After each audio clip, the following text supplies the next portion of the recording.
Citizen TV, Accra, Ghana. Citizen TV, the citizen's power.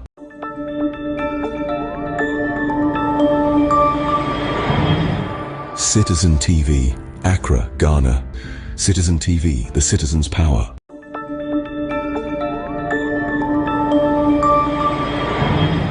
Citizen TV, Accra, Ghana. Citizen TV, the citizen's power.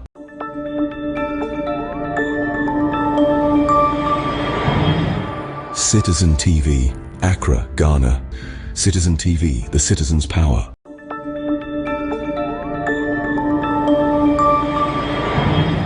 Citizen TV, Accra, Ghana. Citizen TV, the citizen's power.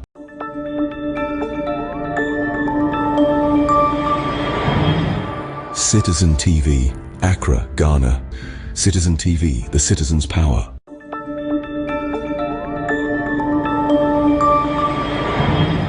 Citizen TV, Accra, Ghana.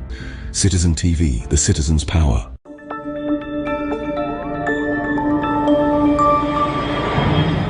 Citizen TV, Accra, Ghana. Citizen TV, the citizen's power.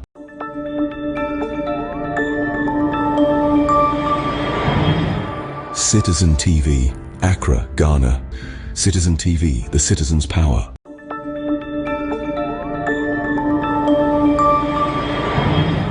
Citizen TV, Accra, Ghana. Citizen TV, the citizen's power.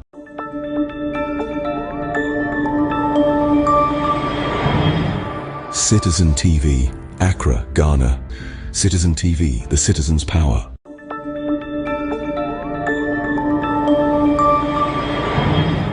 Citizen TV, Accra, Ghana. Citizen TV, the citizen's power.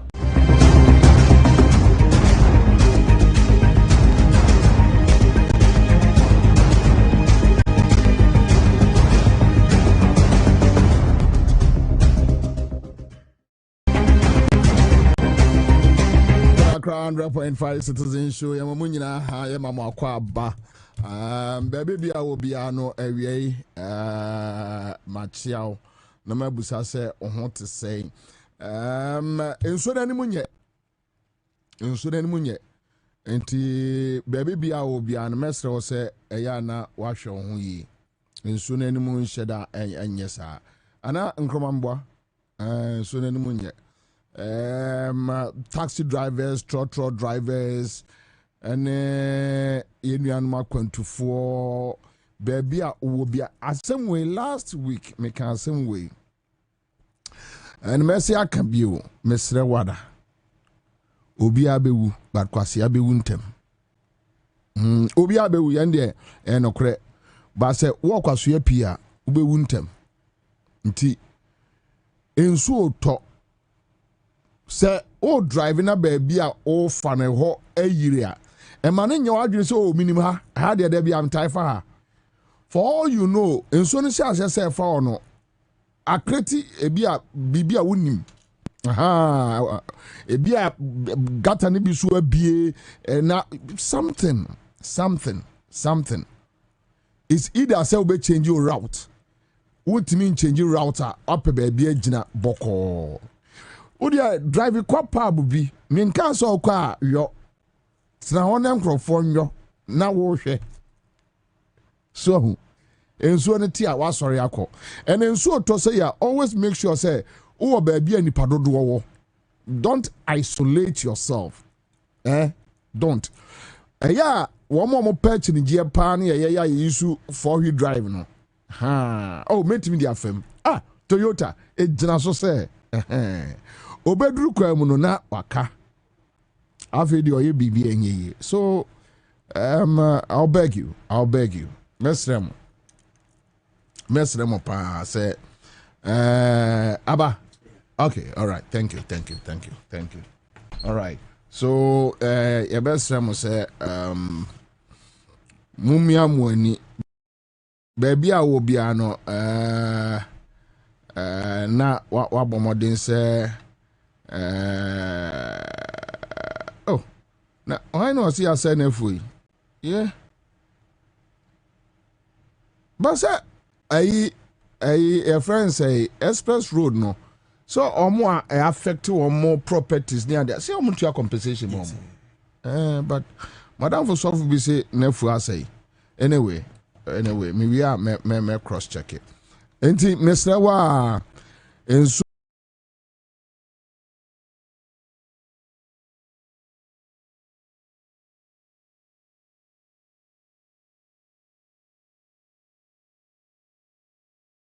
no shas ye pepepe.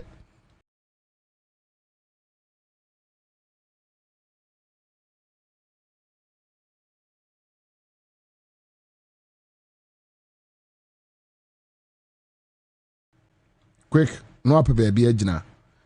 Yeah, pesre enkoda no nyam free school mu a animu no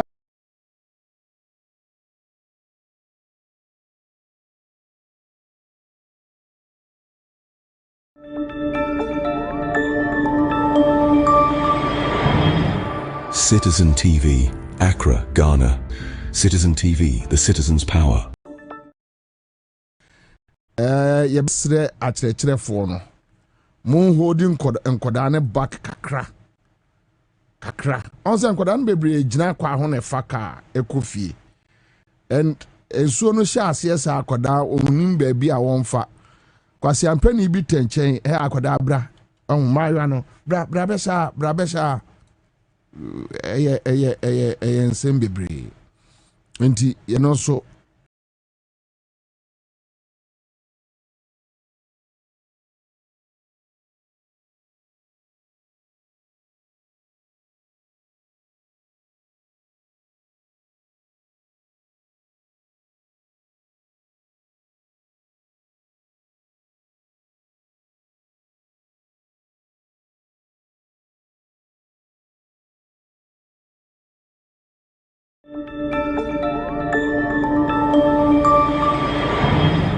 Citizen TV, Accra, Ghana.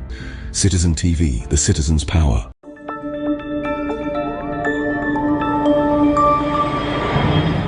Citizen TV, Accra, Ghana. Citizen TV, the citizen's power.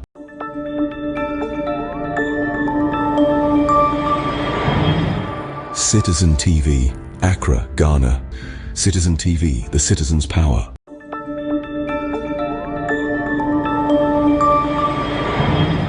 Citizen TV, Accra, Ghana.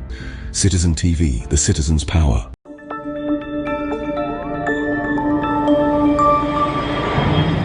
Citizen TV, Accra, Ghana. Citizen TV, the citizen's power.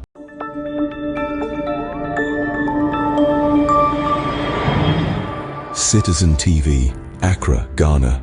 Citizen TV, the citizen's power.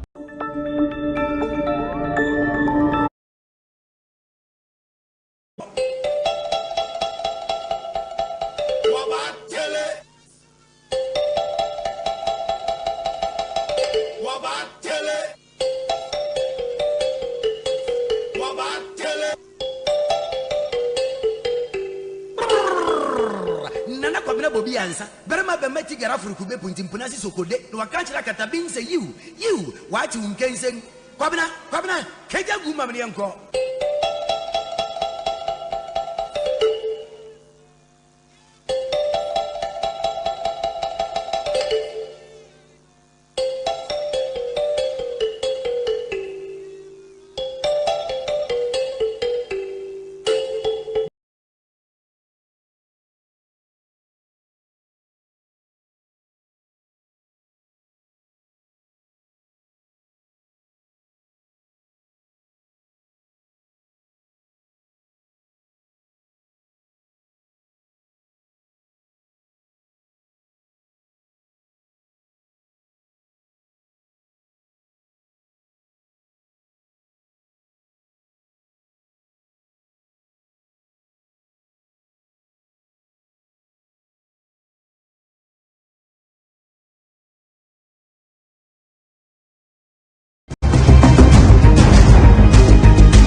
All right, so my mention a dominant pimpima munina moishia and area na moneme baba juma and I say come make it it's on our Facebook page and obviously we must say na affect your network, so you can pardon us. Monfa ancheye kakra monfa ancheye we will pick it up from there. Good. I like that. Good. Okay, so Mashaka San says, let us all come together and make Ghana clean. We should all play our part in the upcoming cleanup exercise. Greetings to cleaning exercise. No, Friday and Saturday, said them my final incoming MP Saman. Okay, all right. So this one is coming to you from Mashak Asante. So we have another brother here.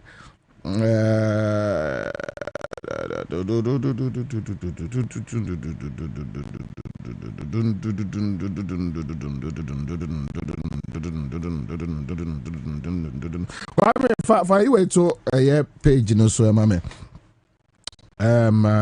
Ghana Revenue Authority. So the Ghana Revenue Authority has allocated 39,256 seized gallons of vegetable cooking oils to the national. If I fly no at tour, not the main story. School feeding program after the products were confiscated by GRA and security agencies and kept at the authority's state warehouse Tema. Yes, Encrophobia F a kwati kwanso. Says so. Kwabena chase those crazy bar heads out of GFA.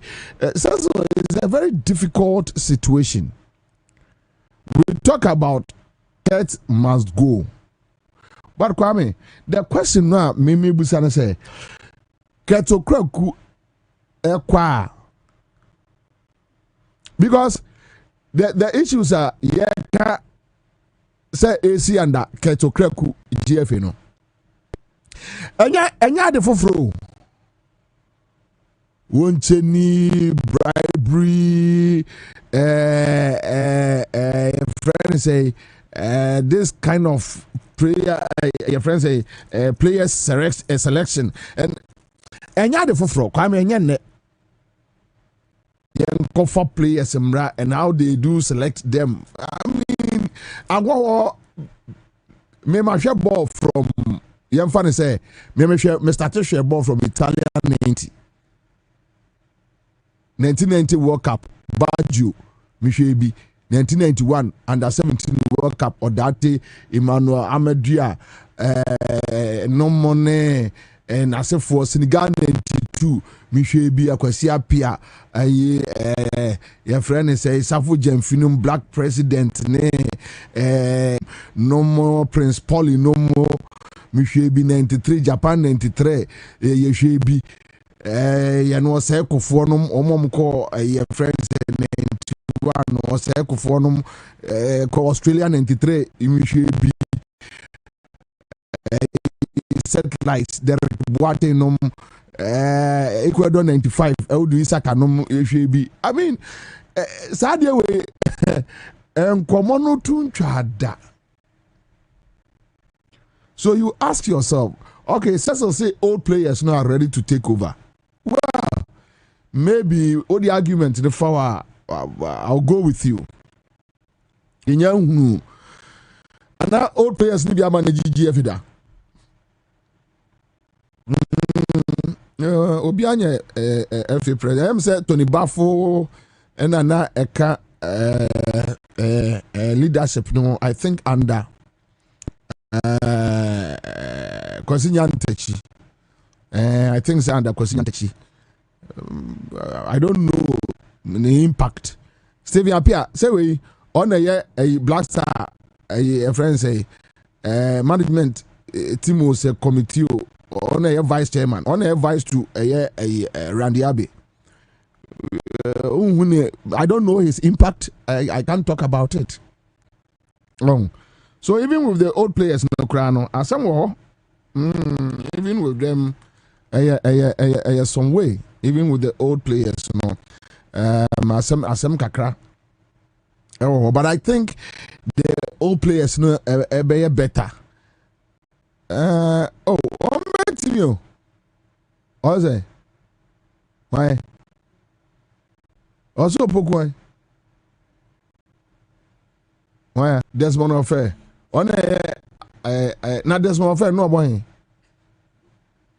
No boy. No, but woman control. Some pencil or fatal or, but the point they don't have control. It's about leadership. It's about leadership. Nasa Nkrumah, infidelity. Si eja wonkwa wo fie se manager woni niam abesesa no a ebeye anamebwa enjo obi oni mu se wo ye good we ka say ah na Nkrumah wa cry from pa na say yes you are there but it's about leadership and then you can't do anything. Yeah, you can't do anything. It's about leadership. Kana trailer no ne holding trailer no holding. Oh, bucket this no. It be followed. You okay? It's a tight me okay. Na ni mo no gearbox na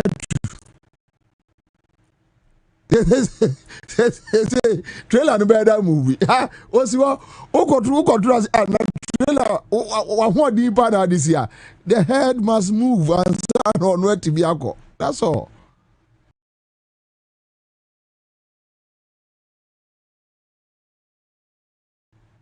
You know.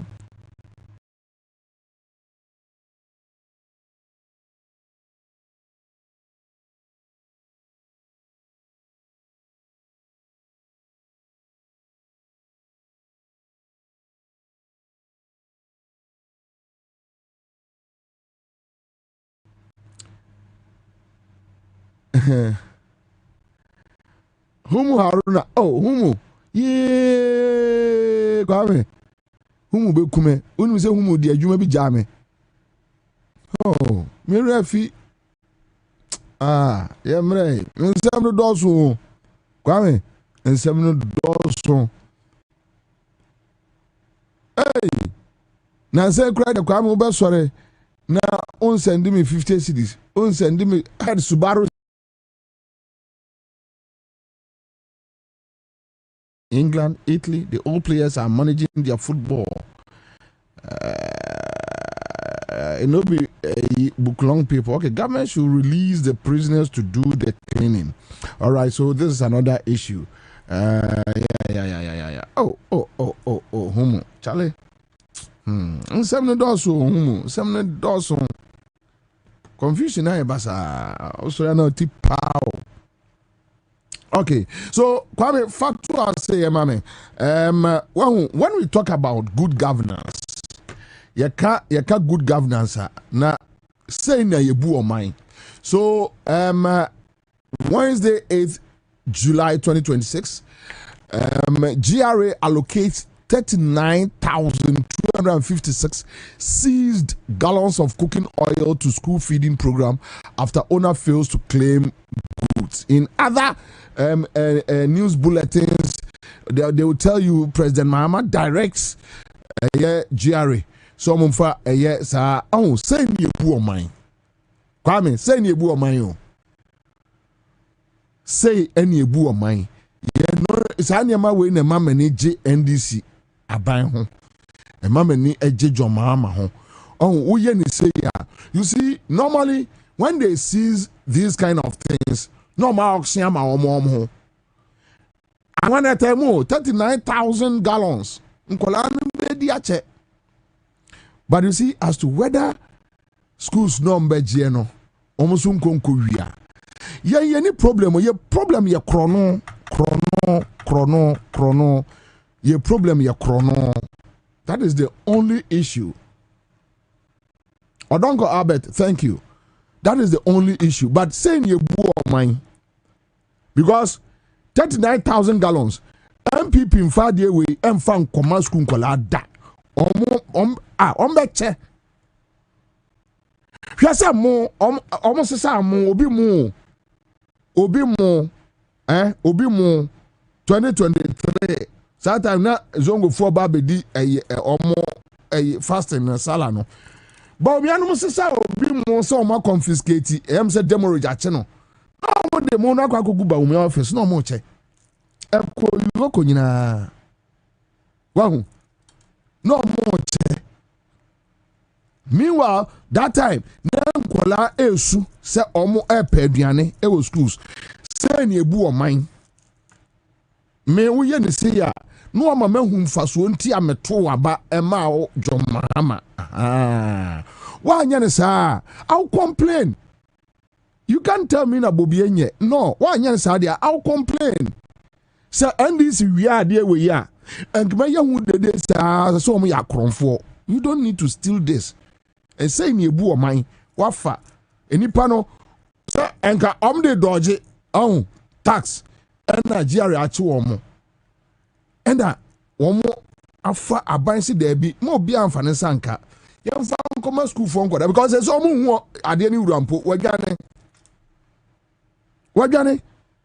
omo hwa ade ni wura ba bosume miense ni wadwane enti ade na eso man yeye school for nkoda ho yenchema wo mo tuom de akwa school feeding office for say nkom de kwenkran so om de snap ene kosua to so bodua frensu ni abosomo a ewo Ghana hanyira brunu yagu container nyira we so say omo fa ba kokra de ko omo fie ekodi a omo ma afu enhia akutu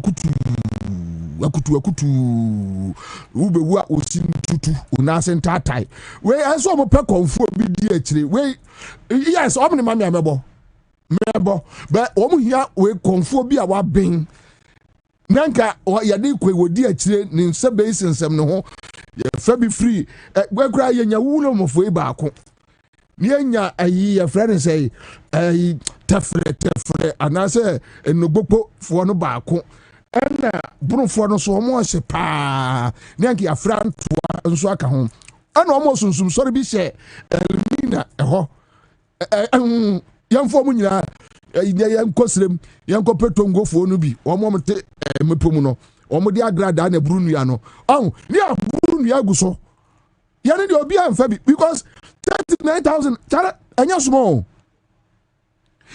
ya say yesi empire de hwe enkola no said the president ama directive no enkola no betumi adi we a whole semester even by 2 kra hey 39,000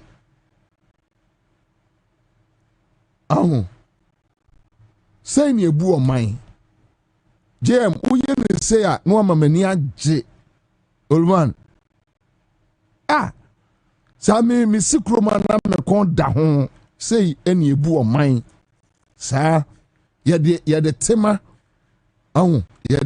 yemfa greed ene krono we MPP ombeche ni nyina fa ba kokura nko ba bia na ai jetu o mame kura omudi na amade jetu o mame omudi na amade obedi MPP fa de we enkoma school nkola da nka fe na omo ema no a omo ewo dwem no ka fe na omo business they will share for them no mo na beton no ne board den the am be ma aye MPP women's wing no ma che no mo no ton odwum say any ebu o man president yedase nyame nshirawo education minister omo said and tax force no mo form say yam say Ghana for casa a tax force woman form ni ni akire han ni nyina ko school mo pepe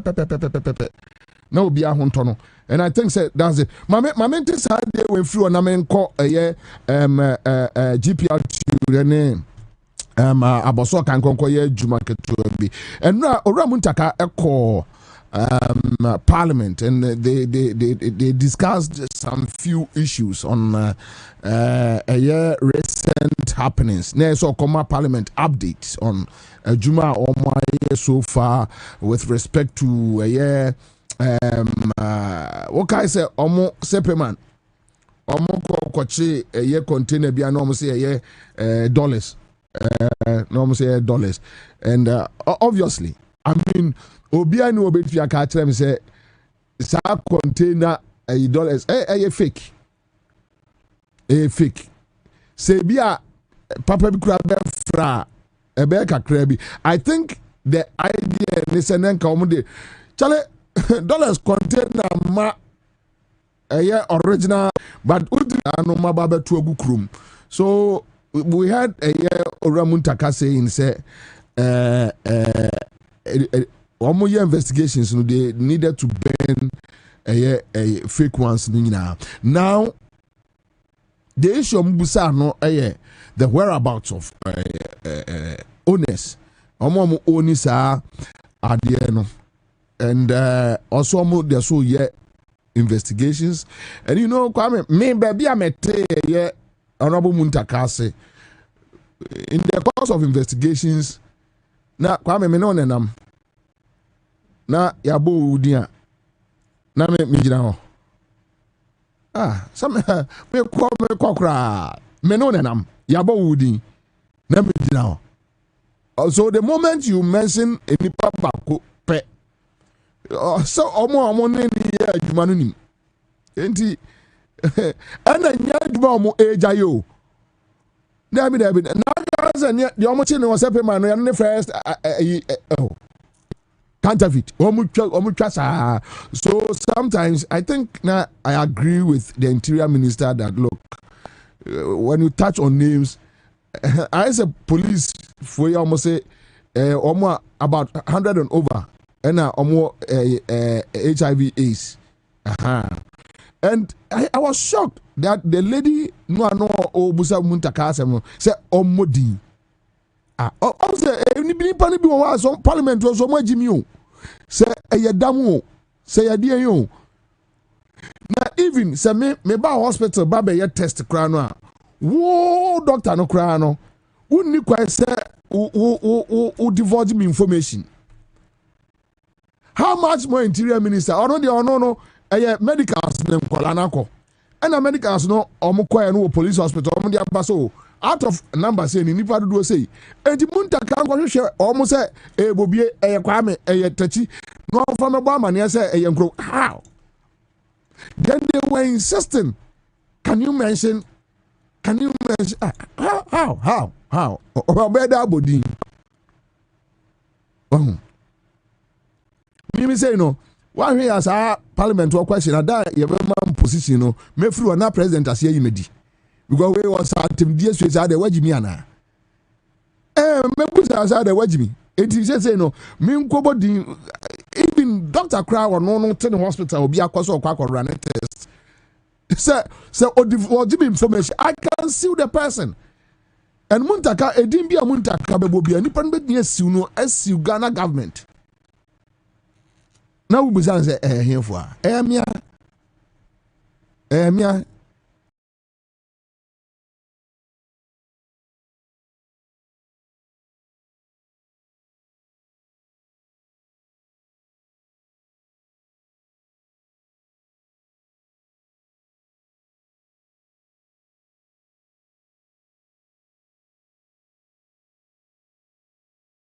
befam coffee am komobi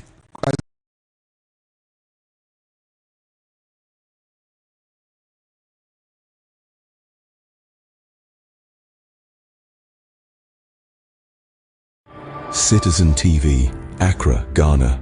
Citizen TV, the citizen's power.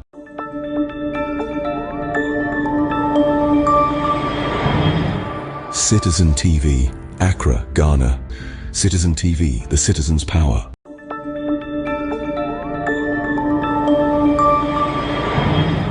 Citizen TV, Accra, Ghana.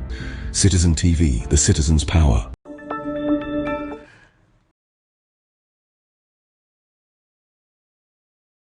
I mean, you can't do that. And my information say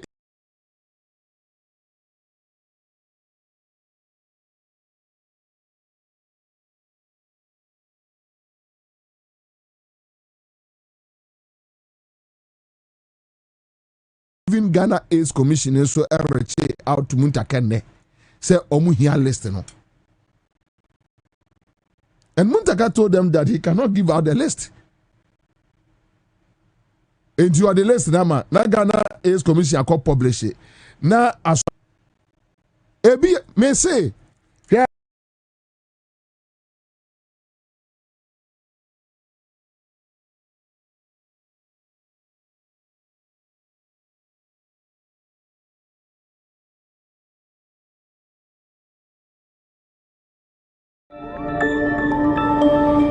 One issue a war bedroom I am some man for a busa questions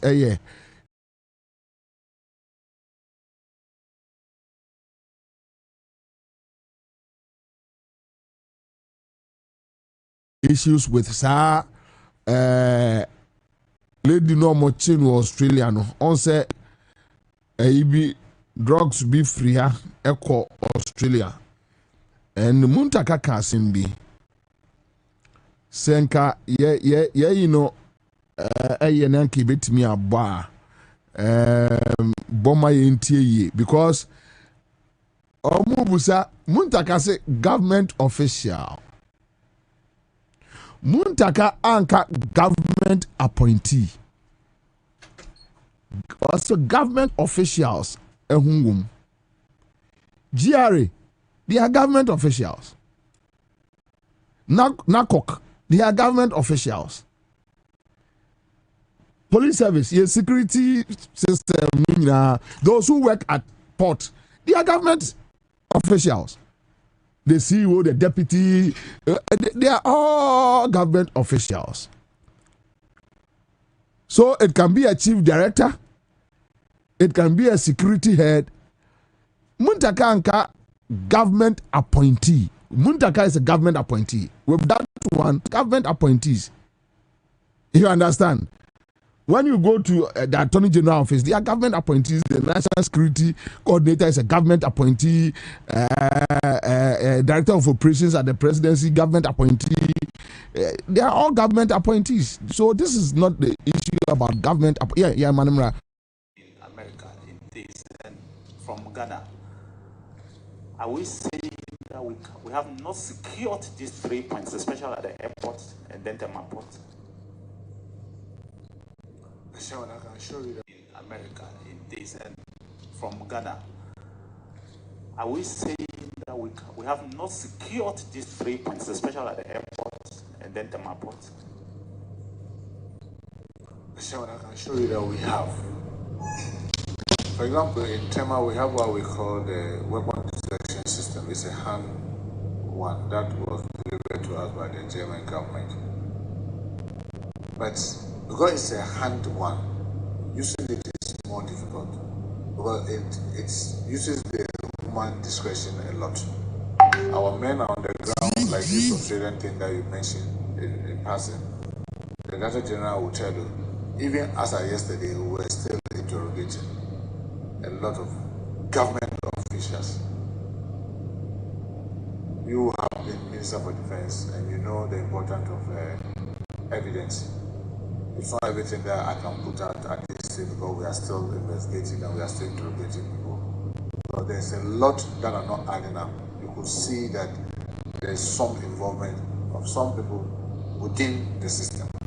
And we are working at it to try to reach out to as many people as possible that would think might have played one role or the other. Because even if you put all these gadgets, remember that it is going to be operated by human beings. So if the wrong persons are sitting there, you can bring all the gadgets in this world. It will still not be safe. So we have changed our modus operandi, the way we operate in America, in this, and from Ghana, not secured these 3 points. Or you're clear on the matter. Government officials. Though we want to know those government officials, but again, investigations sometimes, or can I say, interrogate any be. Obi bebo obi di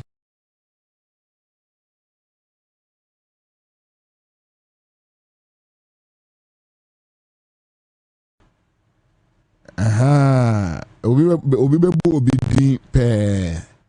So you allow the investigations to go on, and I mean, tape no lie.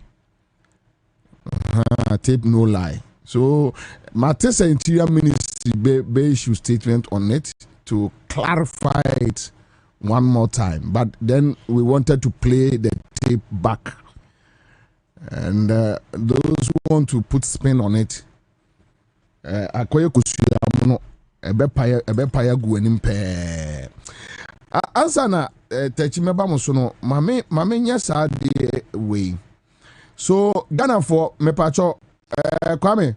So ode eye abranti we ebeto amame. There's this gentleman called Stephen Zori. Stephen Zori. Obi Busasa, please, if you are investigating, why talk about it? Yes, I also go briefly parliament. So, a parliament na to nsafre no. Say omram church more briefing. And Honorable Muntakad wanted to do it in camera. I must say no. Okay, so young farmer Belgium. All right, so that's it. But fatu mame. Never a year. Your friend say my news. You know, and yet your friends a documenting. Remember documenting also. I beg you. Remember documenting also. But for my news GH no to and chain and mame. mynewsgh.com mynewsgh.com mynewsgh.com for mynewsgh.com no to and chain and mame. And na Kwame me no enye adwuma we mynewsgh. Pajose. Yeah. mynewsgh. Oh, but you can just take it from your own phone. So Bokra about me a screenshot. There are stories be on my and yeah, may touch you on it. But mynewsgh.com. This a brother called Stephen Zori, and owner and editor in chief Edema mynewsgh.com. So I mean he's a colleague. I learned say he worked with Daily Graphic and Sana through Stephen Zori. And Stephen, we all know, is one of the MPP sympathizers in the system. He's one of the MPP sympathizers in the system. At the 2024 elections, we know the role he played and the stories he carried out for MPP, which I'll give you few. The reason is Kwame Nsaka.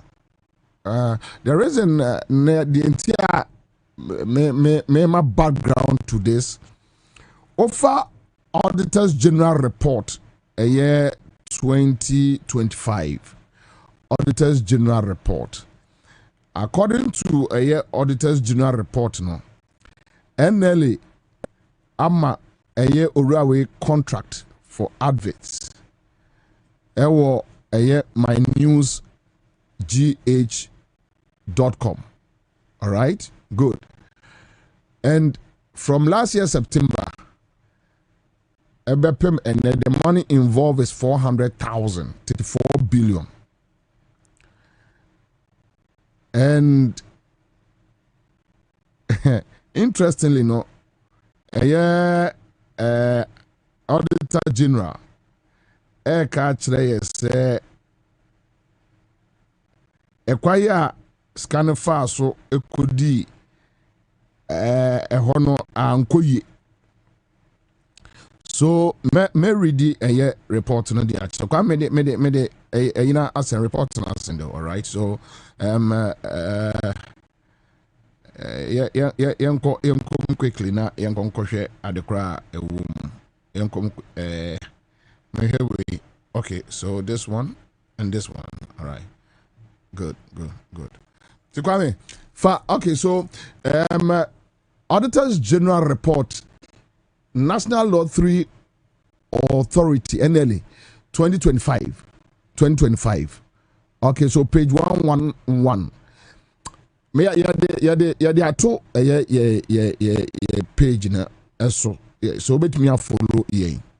All right, so let me read through quickly. Management of the National Lottery Authority NLA on 1st September 2025 entered into a contract with mynewsgh.com, an online media platform for the provision of publicity services, including publication of NLA-related stories upon request, advertisement, campaigns, and interviews on lottery products and draws. The contract stipulated a monthly fee of 40,000, inclusive of taxes. Our audit disclosed that management paid a total amount of 400,000 Ghana cedis to mynewsgh.com from March 2025 to December 2025 in respect of the above contract, without obtaining approval from the Board of the Public Procurement Authority to use the single source procurement method. We recommended that sanctions under Section 92 of the Public Procurement Act 2003 at 663 as amended should be applied to the officers involved. Okay, so Ken Farouk Siyawaha watching live. Good afternoon. Okay, I'm Yao Jamina for the Lali Richard Aqua watching us live from UAE. Fantastic show. Thank you, David Nate Tokoli, Maryland, USA. Okay, yeah, that's it. Now, Kwame, so Pacho fa branti ano NLA penino tour quick and the criminal aspect is there as to whether government is interested. Say obedience, no one. But Kwame, one some of the stories be ascended. As a swamame. My news GH. Okay, Michael, thank you. We are live on Citizen TV Ghana on YouTube. Enti mo munya ye wo ha no mo betumi join ye Citizen TV so now offer me use 3 stories per na me dey wie. Then I can deal with my friends say Laura first issue. 3 stories about John Mahama.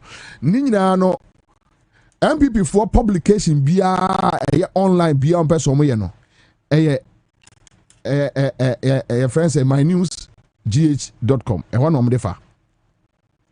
Almost stories bia on person mo ye bia against John Mahama and NDC bia no.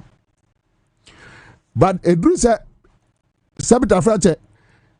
Yeah, only say Accra FM, class media. A contact marketing for contacting some companies, buying institutions. Government institutions are. Omo to meet advert. Omo ma Accra FM. Omo ma obia. Yes.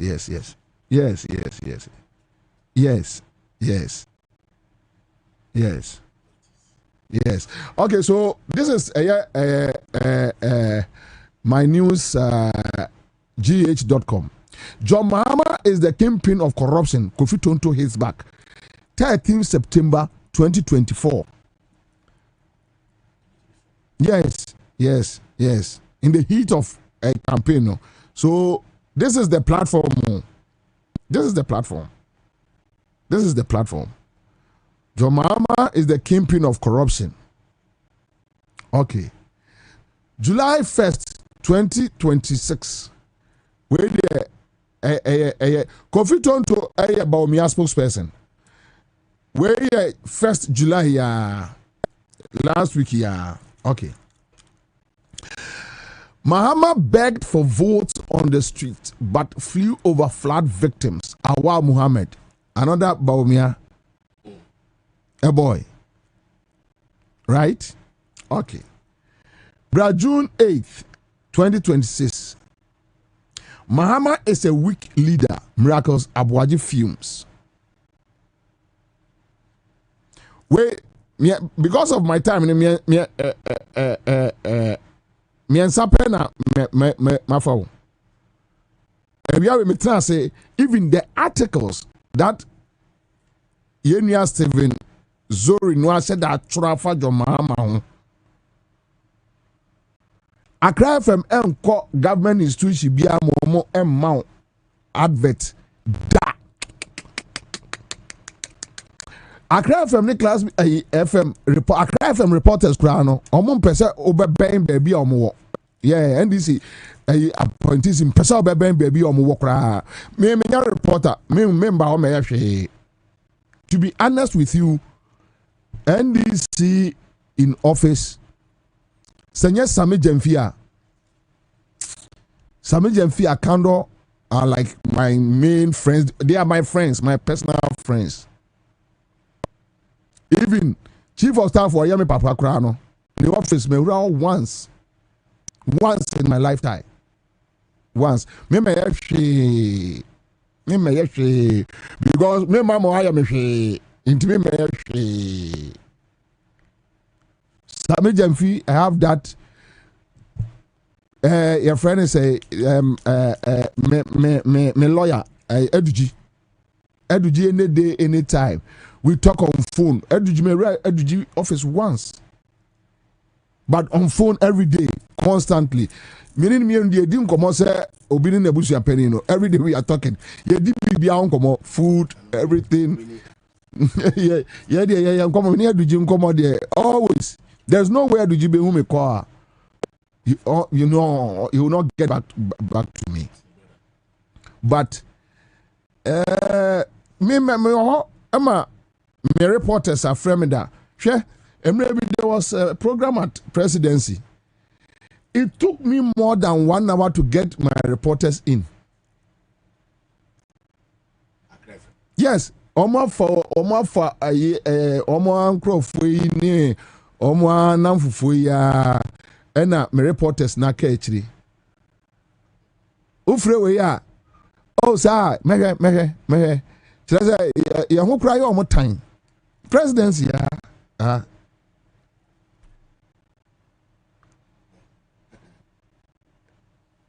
so but that is okay. Yeah, that is okay. Inti we why yes or your stories for your mama one near friend say ko paper at a channel ya to about your mama no na dia ono no air stories no ye fa contractor near dia man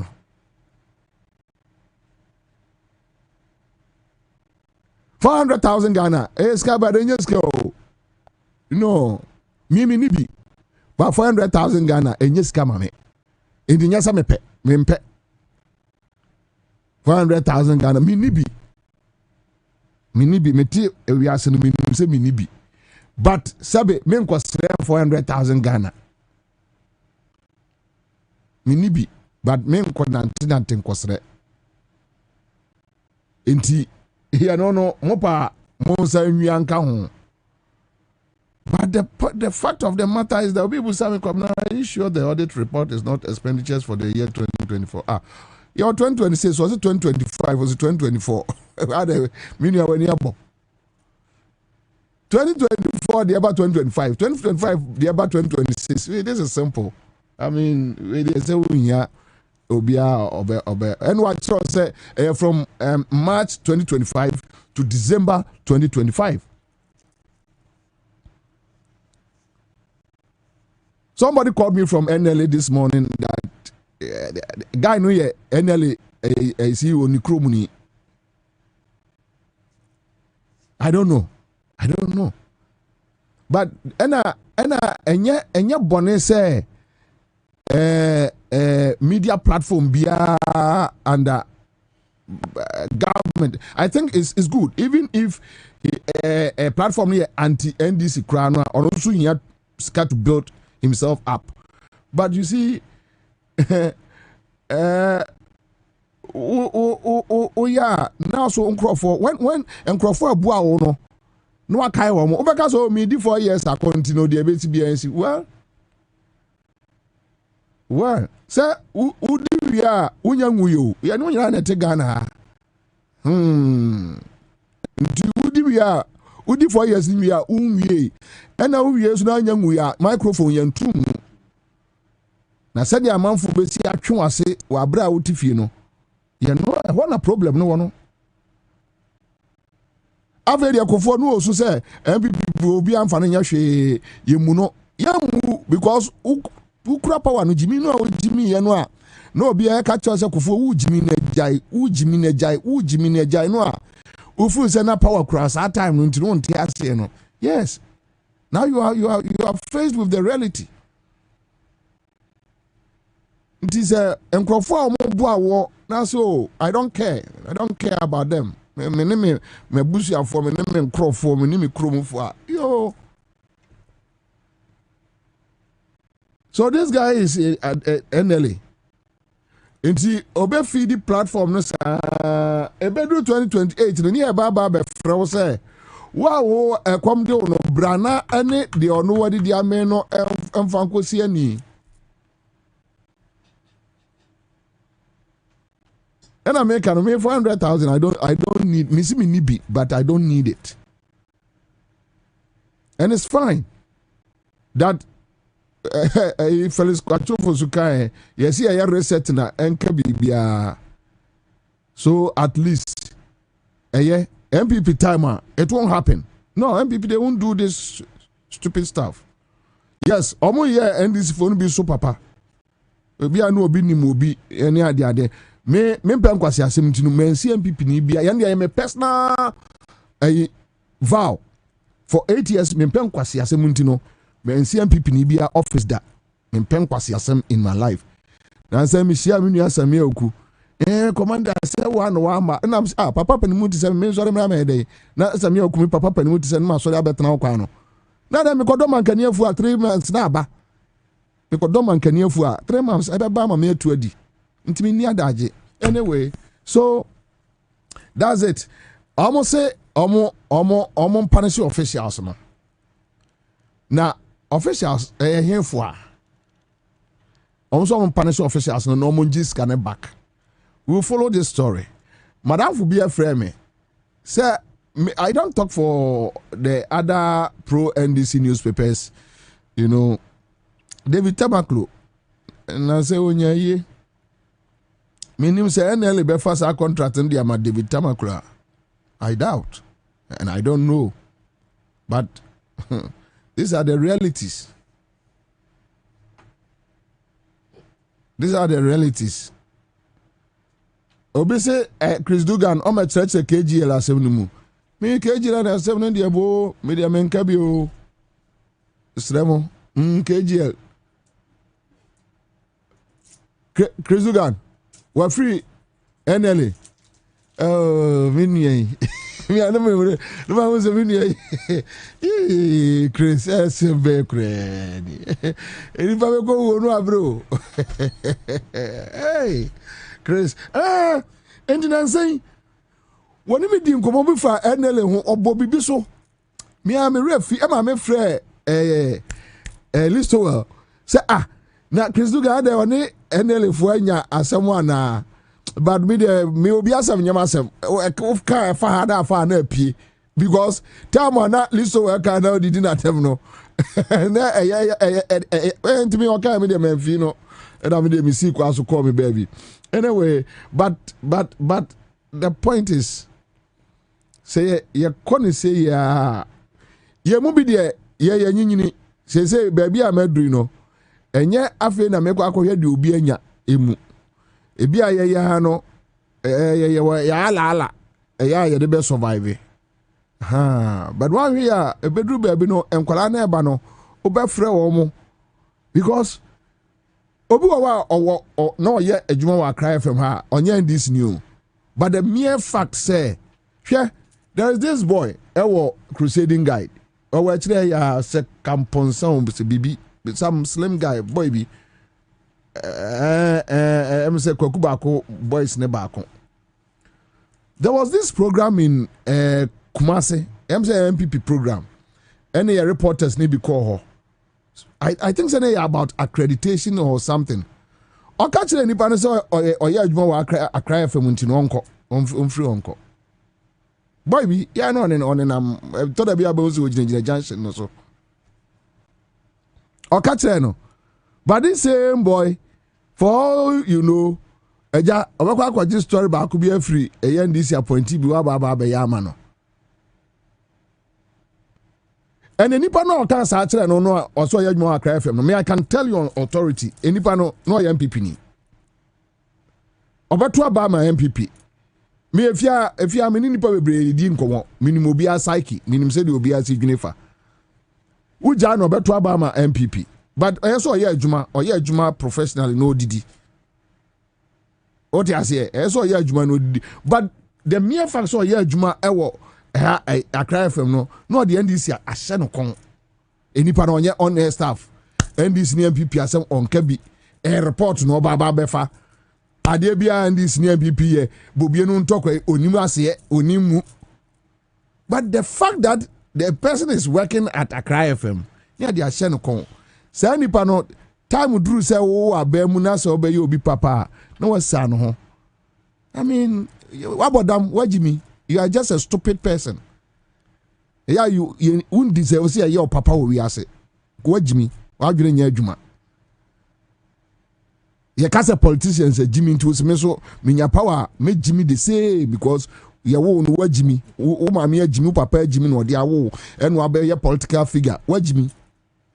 Unim medaseka unim thank you ka obi ye wa de papa to me kan say oh me nua ade a wo ye me medawase no unim ye ade as sana politics tie to wagimi.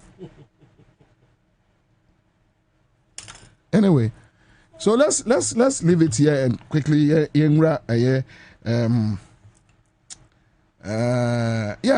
contract started from 1st September 2025 to December 2025. Yeah, sorry. Very short. And 400,000 Ghana. 4 billion. Wow. Hey. Yeah. Now say, one something crazy just so mother twice. Yeah. We, F. Eh? Oh, yeah. Of a Thursday picking. Yeah, as you say. Neighbor no sabit and French, what to be from Gojinasia. What to be fruit Diana, Ojinasia, I will say, Tiamango, no, Munum never beg 4. No one even Tianga to grow on to no Van Goffy. Oh, Quasiasimo, video become a young now, you know, but a young cannabonting. Ah, then go now and be one can so Jana Barbesero. Hey, any babuawa now so babuanwa, just all the caveat at home. Would you nipa want to ask you? Would you nipa want to ask you? Me say no, also say me PM coming home nipa because me nipa me to be sure nipa say nipa ya abuo, say binum na yam wow, say nipa ya nipa. You don't get it. Say obi o your papa ye ndi ne bone. No, obi o your papa ye ndi ne bone. You don't do that. But when you there, Oko was a sign politician to say, what Jimmy? Other year was a politician, the young papa just were do bonnet. I don't know your awkward.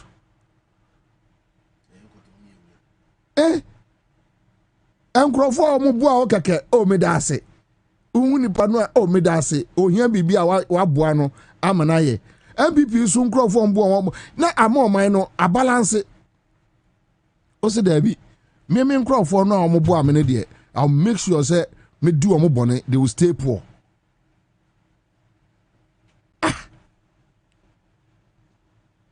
One thing me pass because me seriously obing to be nyame papa Emma men dance sorry beba me trim say akwa me dini bone no me enti me hu sa afo no a me timi hwe omo sa what is it e dey na hold trim Enya the papa. Anyway, so I was still you say Minsaka Minua Techi Onuna oye Benjamin Techi Ado. The BR said you between Benjamin Techi Ado, head of communications about all kinds of papers. Then we have Samuel Amwa, National Deputy PROG PRTU. I say Oramo Kwaba. Bejusu Commander. Boko there. Nyamiadum and the Mumpai boy who announced. Nyamiadum, what is this issue about? Laura Face. Initially, say Minyasua say more issues with fuel. Okay, yeah, that's fine. That's correct. Then Omode ko say aboso kan for. After the almost ensuo na say there be there almost ensuo toto. Tina omoje illegal face. Now after the almost say especially so omo tete asara jane do say say ekwaya omo faso ekofie enye. Entina omojeje illegal lorry face and also matoto. What is the issue?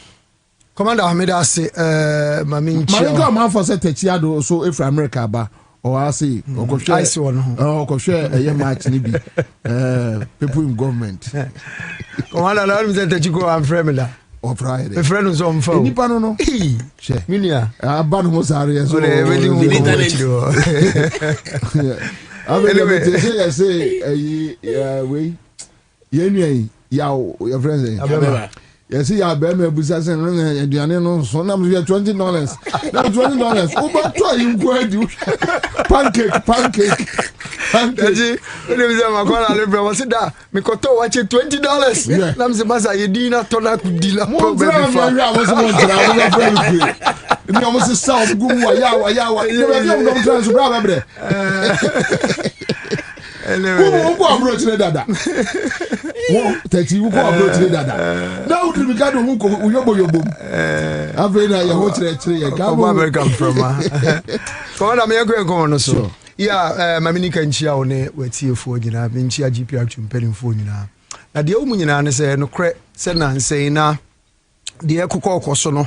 Wo ma na obete no na yese driver phone bi eto lorry first na ubewura mu na omunyina so nyina ne se emze baabi a omofa kwan no enye kwan a emse eye papa nti ombe kwa aba no mukasa say ebi nso complaining about traffic congestion in the ekeka ho. But then this whole issue no start free baby and ye dey ababe du baby ewi na commander de bia meka say se boni bi shase ni a yanhwe entu ho anamo entu ase na agi ntini a afi afoforo nyina so ba beka ho bi because o mahunu say o nkrofo eboni omudi ni krapo no obi anka hwe nti yenso yemfa ye ho nkoka ho.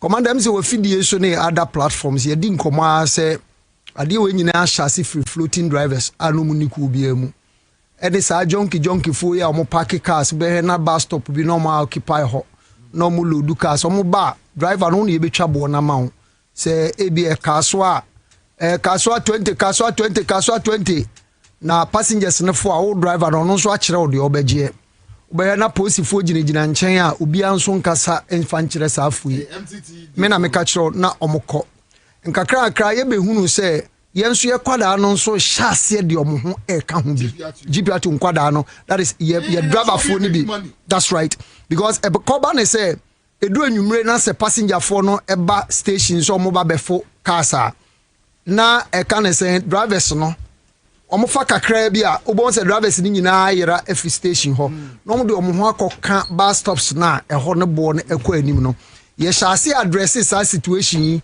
ema we member na se utu sa na money en saka wa ene ne atwe waso o ma mi mura voter regime cobra Fatame Mamingwa voter regime sisia Obapa ya titi ye morning show host CTV on man Ghana nkoso e wo line so nana ya Bobie Ansah say Nyami adom boko mini aba mate se woni eye road minister onaba gboja na ebo apro me pacho o ma ye info kakra dia na ekoso. All right. right.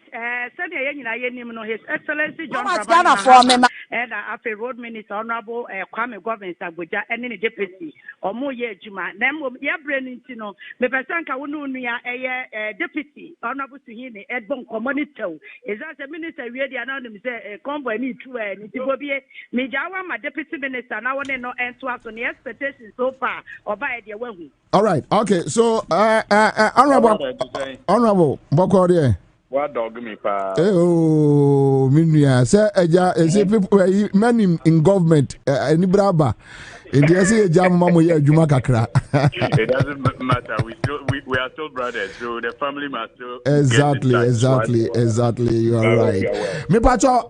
So far motor it say me who say o boss are complaining about yes shoddy works and all that. Me pacho my rundown kakra. Well, generally speaking, so far it's been very impressive, generally speaking. But of course, so as we are going, we have noticed a few places where we think that the progress could have been better. Those are the places where the minister has, issued some strong warning. For example, we have this particular road that was first awarded under road fund about 14, 16 years ago, and later migrated onto Cocoa Road. But unfortunately, for like 8-9 years, the contractor was not paying any money greenhouse. And because of that, the project basically stalled. About 6-7 months ago, when we came to the site, the contractor was not even on site. But as a result of this government putting that project now on big push, because of the critical nature of the project, it's a connecting road. It's on the eastern corridor. And it connects the south to the north. We put it on the big push project. Greenhouse has been paid all its arrears that it was owed. And so we expected them to be far ahead of schedule as of now, even though they are on site, even though significant progress have been noticed on the road compared to 6-7 months ago. They, according to the work schedule, are behind schedule. And that is what Minister is not happy about. That is what we are not all happy about, because we have, on our part as government, given them all that they were denied in the past for many, many years. And so we expected that they also, approach the work with some zeal, with some vigor, and with some energy.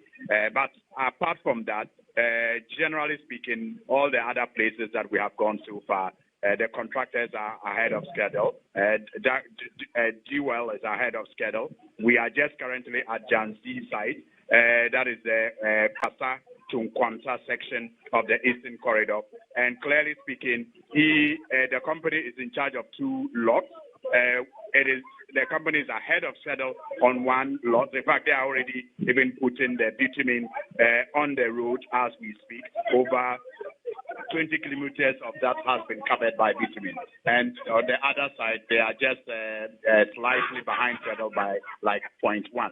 So we think that, generally speaking, many of them are doing very well in the Volta and Doti region and part of Eastern region where we started from.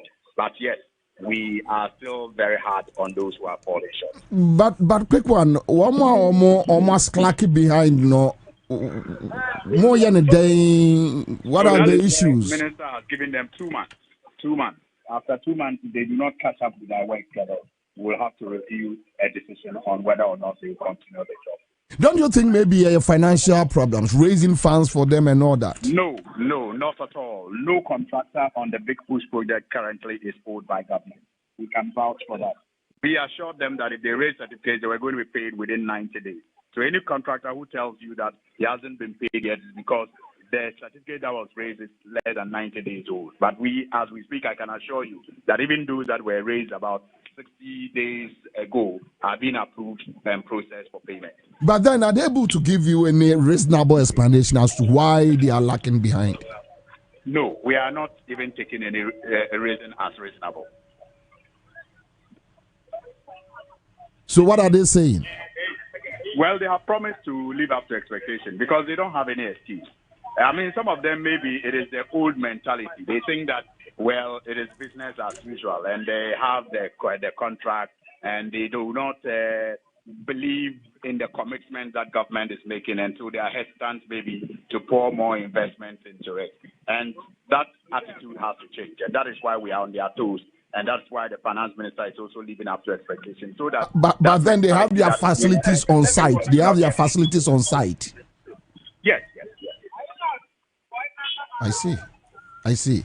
Anyway, so tour, for how long? 3 days, 4 days? Yes, we will be. It's a 2 days tour. We will finish by tomorrow evening.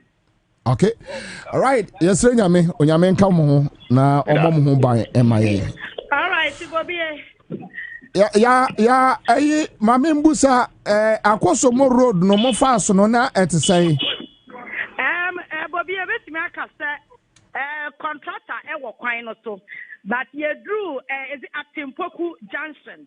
Na contractor no percentage a minister share ni mo senka obe complete no ontimi complete ye, and ka ho be ma minister bufu no ka che ne say Tikabia was a buying etia man no. It's not so project under the big push no. Omatia it's on person bekwasa babiem now Wamasa man a different story. It's we are so far a free me fan is a Kosovo Junction ho and they kwa Atimpoku baby am chine rehabilitation no also no or ye juma.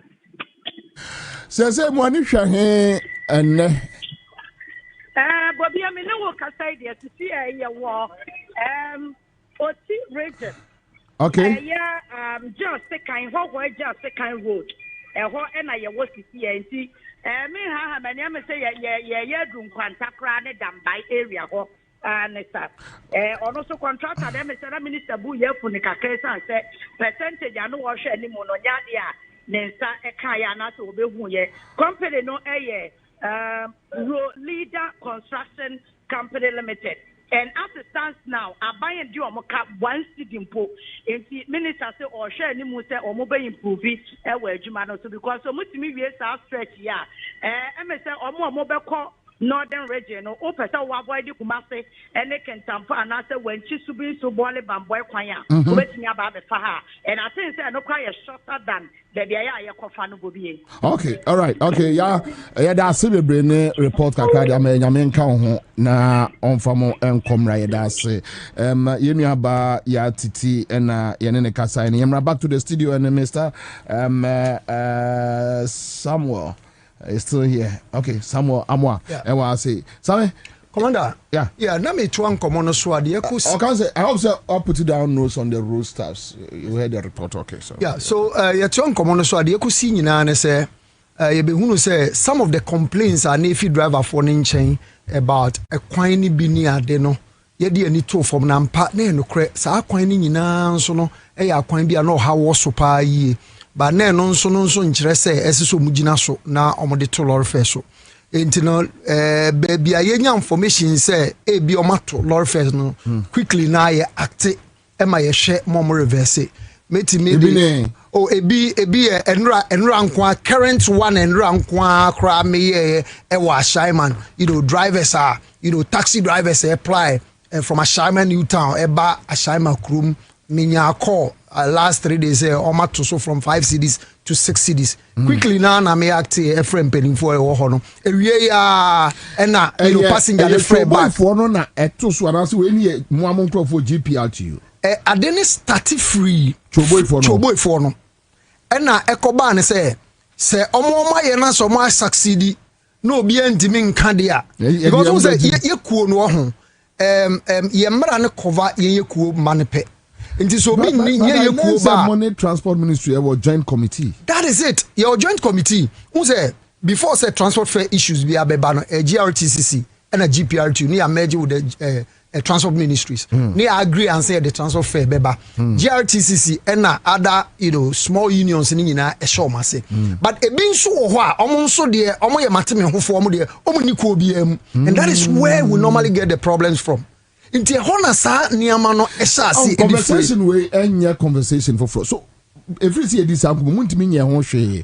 What do you think personally? What do you think? What I think is number one, Enra say nyamin chade yetimine a road minister chia Enra road minister yeshia Enra together with the deputy any kind of say yeah the only can say yeah and right share our transport ministry can say Joseph Bukari ni office and then the staffs near the nyina complain the call no ejina you know akwan na or your driver for no complain ni ade no and the koto omanim say said you metime aye te said you okay em say oni edi nkomo em ye so point some other areas be for say ese so mbomodin no mama contractors ni ye bibi fa at least omo be ye baby a bit more trouble said they be a driver for no so no you know won come ma necessary ni ama major issue mamo bako Kaswa Budumbram road bako Kaswa Budumbram road bako nso can say poku ase amasama konsan no medal ho baby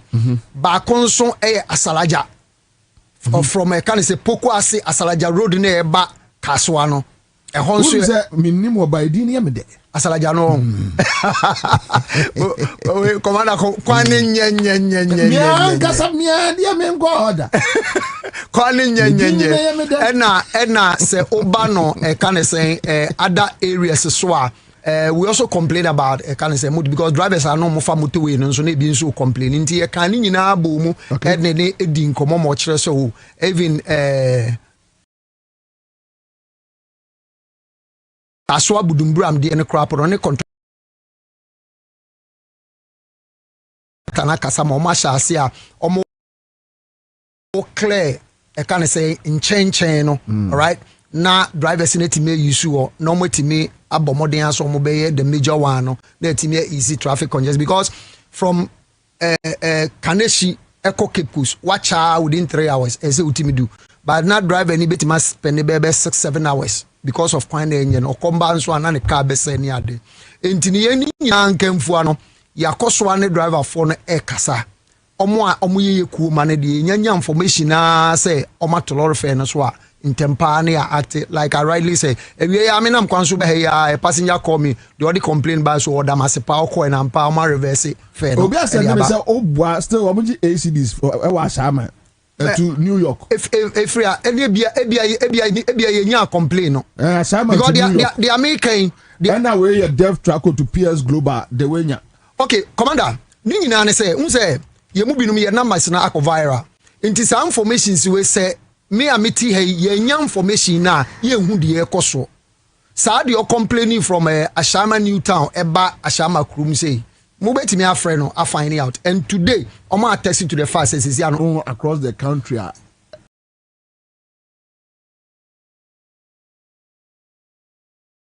yen sound komo we biu the beti me aya ye be si anu nyina ne se esese aban ne na famu de so ye be afamu de fe un say driver for no so ho de ma e bo party for kro no ene say e bi so driver for no kono. How? Posifu binum ebo driver for no krono. Enti omo bo mo krono a na so mo ho kire o ma na mo nso de akokoso ya pasi. Oh yeah, I can say it with authority. And I make say, oh, it's not right. And now unim say we Bobie, unim say DVL for so board driver just for one day. Me ankasa me a victim. Me private me use roadway to last month 16th.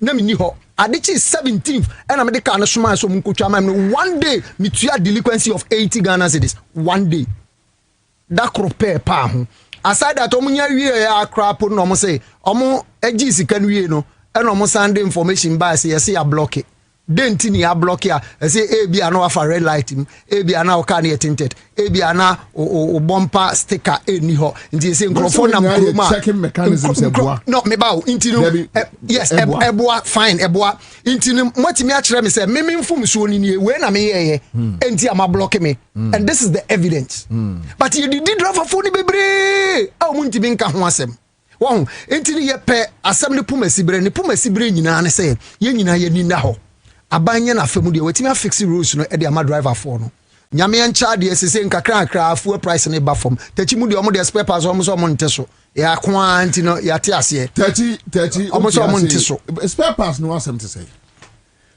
Commander ma minche wetie for no ahwefo yi no yishi a chepa so kwa America media he ya na mo and me trust me from anem na me internet na me ko mekura me ko drafu wati ase no he kama yes she baby ana mo na wifi ho one frame me jaja now say them one guy no one frame mo jimoni na yo kwaye mudo you funny sir my menchi is sports minister why na frame dey pa Kofi Adams oni pense onim na Ludwig hey baby obia another nice guy me say very solid guy I say obia for be be share na papa no we able to control everybody Ludwig champion 2010 World Cup I remember President Mills time he was still involved and very effective.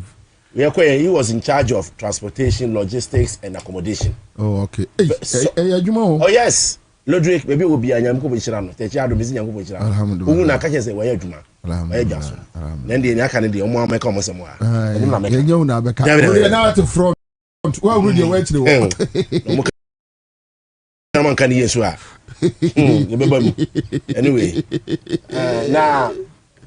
My main cousin we na me say me ra ho ene pa man di na etwam na yenya serious that's a national disaster natural disaster enye obi na yeye eno angasa na eden e baaye na esio no e fa boso kan pa ma ama for stores ama for niema ama moto brand no bebre niema ss bebre na boso kan etie ni o se family ko so ho no isane ba form Isaneba from na ye principal street na free obeche bilam te na ura buso kan say one way ura ho no so na ha nyina sane from it is you no be nyina fa o ma mo nyina fa o nyina e free bi say e free example pamprum no say onim ho na is this the first time o say abuso kan naturally no anything so be to bia no and the hoyiri okay on tin na ma garage o ma be ye sa drainage no o be ye from abuso kan to Accra Academy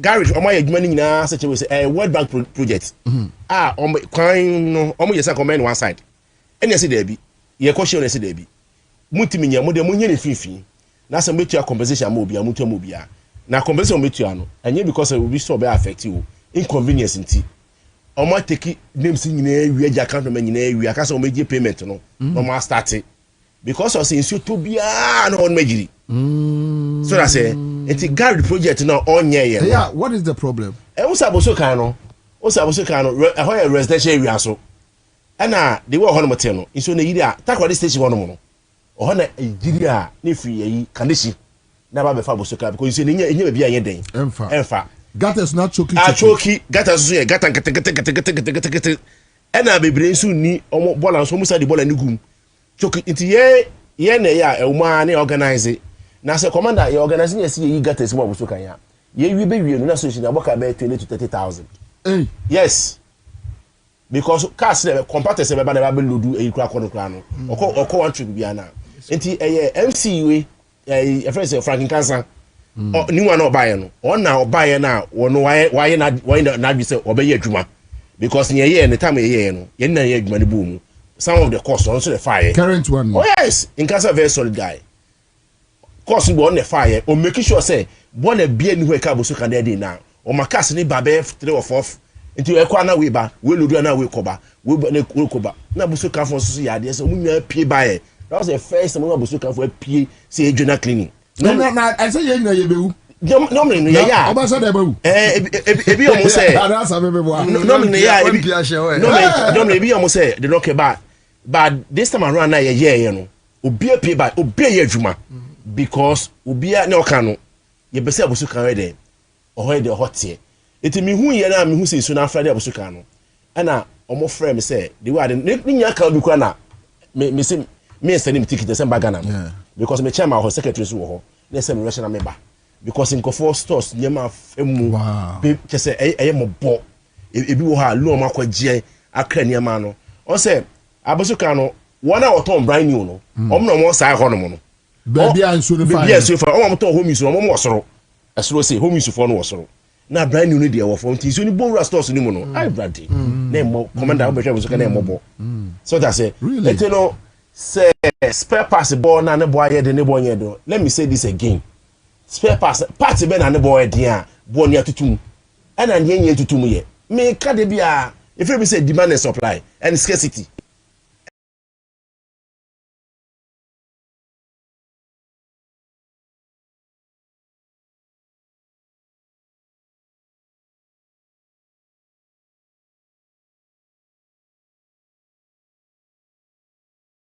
everywhere, every part of the world. Hit here. Niema na I demand supply. Ebe kosoro. Here commander Takuma. Ye Takuma ye isi ye. Me kwa America se me bisa bi. Maybe sa track ni bi. Almost a year 25,000. Yes. Na say enye savage. But the savage na hu kakra point kakra no savage no. Ubenya na bi about $15,000. Na say what car no na what to now they are o wa beton say say na we cover sa cost no. We car no dey ba ha na enye savage na dey ba ha say omoto no omoto 10,000. So teye mo monti no mo eje no running that because 40 ye national security for the man. Commander Bizanza, they no matter what is it demand and supply. We agree with you. Sir, the money boy. Commander, what is it? Commander, here, only say, my make the control. Only say, market center biano, your national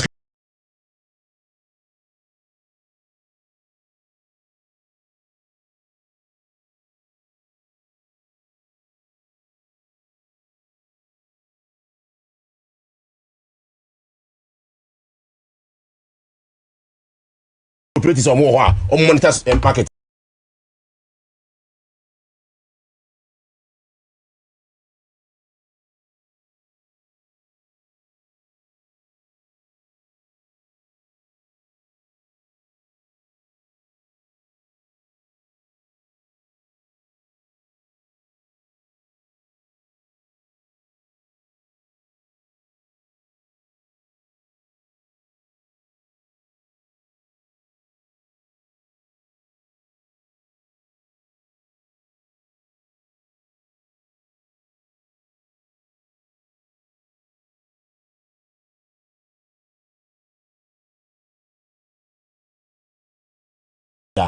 Yeah.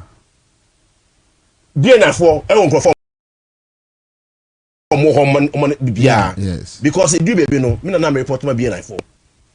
Market bia o mo rep ho. O mo hwe say bo say den e ko o mo pick intelligence. Adra for issue account be share papers yi. A o ka say mo na mo nya intelligence ano. O mo djuma no e say ko mo tin pick intelligence. Say de e ko sunie. Because you know am o ho no anyim nya no be hu. Aboso ka so we are more than 50,000. Abusuka wunsa no e kwa akoso go jansi nyina wo etiri se obi ton ade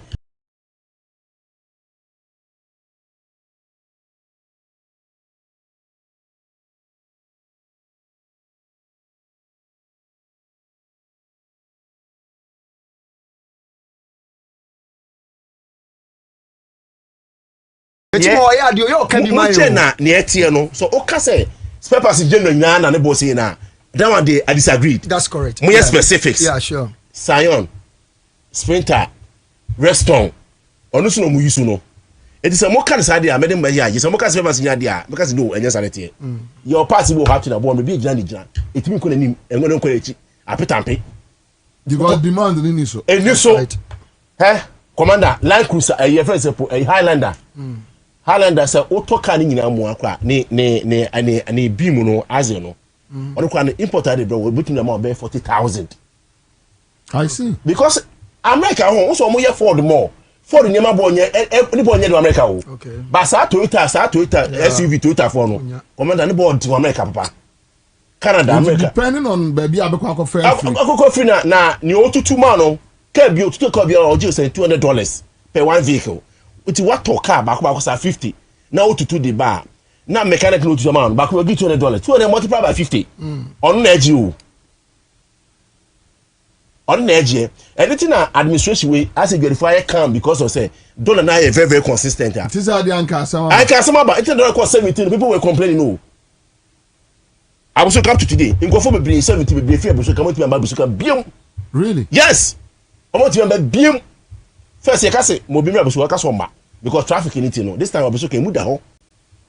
Yeah, because of say kwana say anything like na traffic aki so oba uroma because of kwana so kwana nye because of say o ma be drainage ntina ye jai no kabana kwana ka MC no aye waka watwa so be kwa dada ka franka so be kwana mai ba on be say o me ye dey because drainage o ye kwa o masa park kwana nim biom njo se ma minjai a me no kasa we franka so wa be so be ni nyina ba be ye pavement blocks e fa okonko ho nyina fa ono abo ho nyina obe ho nyina de be so to ho nye peche ba say no drivers no edit semo. And commuters or more faka no so bre. So what is it? What do we do? I can say, and yeah, command. I can say, what is spare passer? And ye because I don't for the Biomocas almost fuel. Now no, as you are saying, wow, wonderful. Ebu a lawyer. If you know what you hold you MPA, right? Yeah. And they say a fool no, maybe a jano, I am consistent. Omo ye nkwala na yo. Omo ye nkwala na yi. Me so oh, energy. Jinapo. Exactly. Boss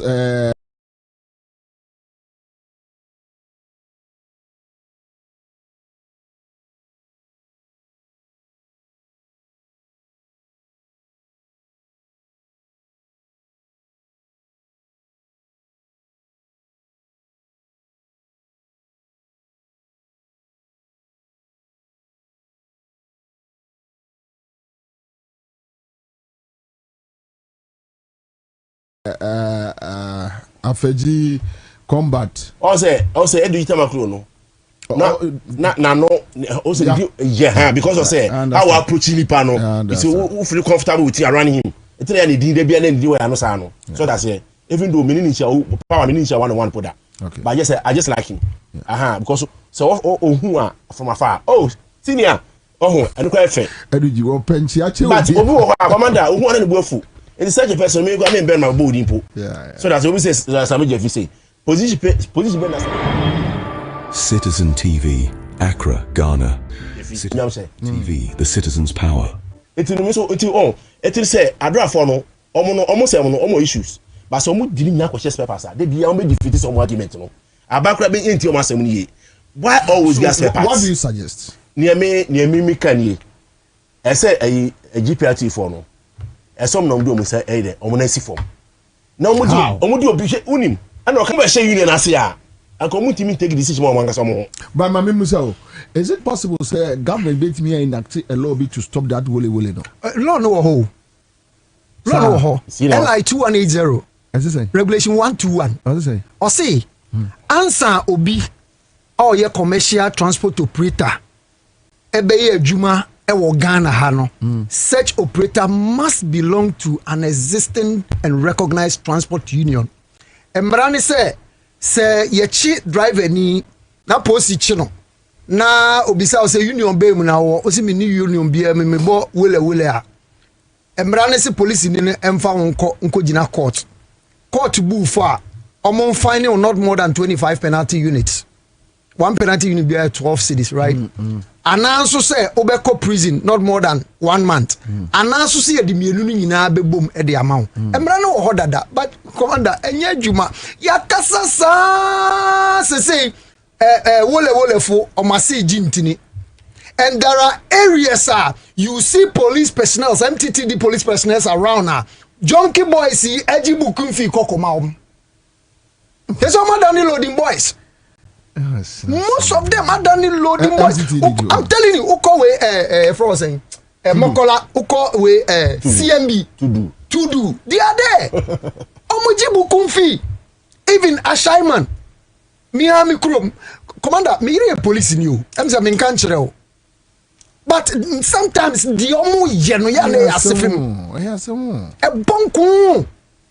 It is sometimes no. The other time we were talking to some group of drivers. Say, "Obeye jumano apono na posi ache no aji usika ni nyina nti ono so no posi ni chi na odi na kosi wa bobe 12 no aji ni be 200 cedis no aja no nti oba no the aggressive neighbor nti oba chese kwen bi obefa so obe making sales no no so the ba be suesua nti commander ye pe the solution to this problem ahon say obia ye na famu die. This is how much GPR to pay for pressure. We say but sustaining transport fare for all this why and to a lot of favor. Yes, but we are not only born bad. That is the that's issue. The problem. Say you fix ya kwani we ambenya bibi di ahye. Avenue so kra ba na say tema be omo frame enye se kwani na enye o. Enye se bibi o yesi ebo 89 kwa eno mbo se trimodin no. Commander mami nchwa no. Who said na say GPR to for a form task force? early this year, and you vice president, transport minister, complaining say, drivers need be to lorry for so unlawfully and all that in the informal task force. Yes, starting na ebimu sheki sabotage. Sabotage ne bini say.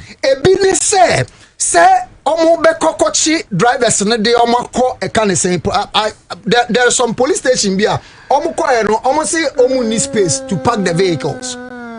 Because yen GPL2 ye kwachi oma ye link to me bia de court mrabe ne ye begina so enti ye say ya ne say de ma police techi ubeka ya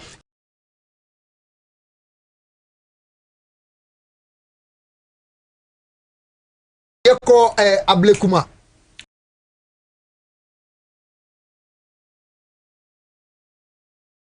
I think we arrested about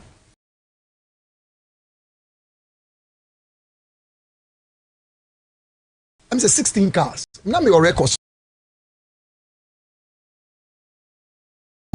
BH be near the Akoma police for. You do I can say amasamai. Na akwakoye bibia omu ni parking space. Afi krata me start here no motivation bia. Unse that very meeting no ye the local government minister no so bem. Ono so ma promise say obema MMDCs ne the task force aba be kan no mu nyina support o ma motivate ye boy GPL2 for etua ye boy si ka ekokochi cars ne koma police for ka prebi nimo instead sanka they can say ministry no so beba be motivate boys na I encourage you na nkomati ma ye adwuma no omo so ye kakra no mo bre because on timi mfa ne yem kom enkoji I remember one day omo the boys ni bi dwane ko kokoma omo chi driver bi ena driver ne de ni ko wura ho enye boy yi nsu walai talai de ebi mu ato niam bi ajeje mama sometimes wrong ebi mu timi twa GPL to mpenfo at the passer has say ye ni adwuma ye but we aban no so de ese so mo ye boa na nse bi ntebe ye complain ya national security phobia best sankophobia or cycle omu lodu passengers ko kaso agi 20 cities omo kam ye de do omo kam ho kakra sese asan akwakosi omo jaye omo jaye sinkrofo agum entini ye chiwa so hard one ye GPL2 members who ye member who could this annual ransem ne yensa kanwa ye internal sanctions ye de maw. What about the onka yeku and ye ja no bia ye de ope jonky boy say jira oko she corner oko Bobby good ni so no abeja azwa 20 je gunbuto obi antimi en stop ne say crash baby ogina olodu ka na nye ne ti omem ye wi ane de sobo na bebo GPL2 phone ntimi control mo members mi wa ma bia de na tum ya hyehyɛ mra ye say nka Ghana hands obi abeye adwuma as transport operator no ese so hyeku ase mako parliament akosi sika akopass sa law yi nso policy form momode ase implementation ni enforcement ni adwuma boboy omajagum mabambu say ya na bia be 3 days na me ma studio no commander issue because it's a system ebia ne say makosia minister makosia vice president omo atrem ye be say but obi suit baby